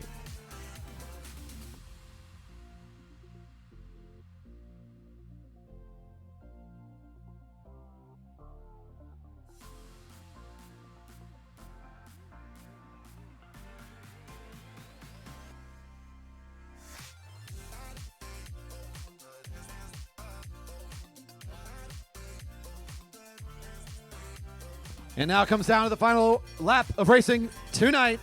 1 to go. 1 to go. 321 on the lead of the lap as Tyson Danielson again is back up here once more. Andrew Lynch on the wheel behind it. It's Will Fowler in the third wheel spot. Ben Jurassic fourth in the lineup. Both of the younger riders now starting to take the front. Ben Jurassic with lots of power here still left to give.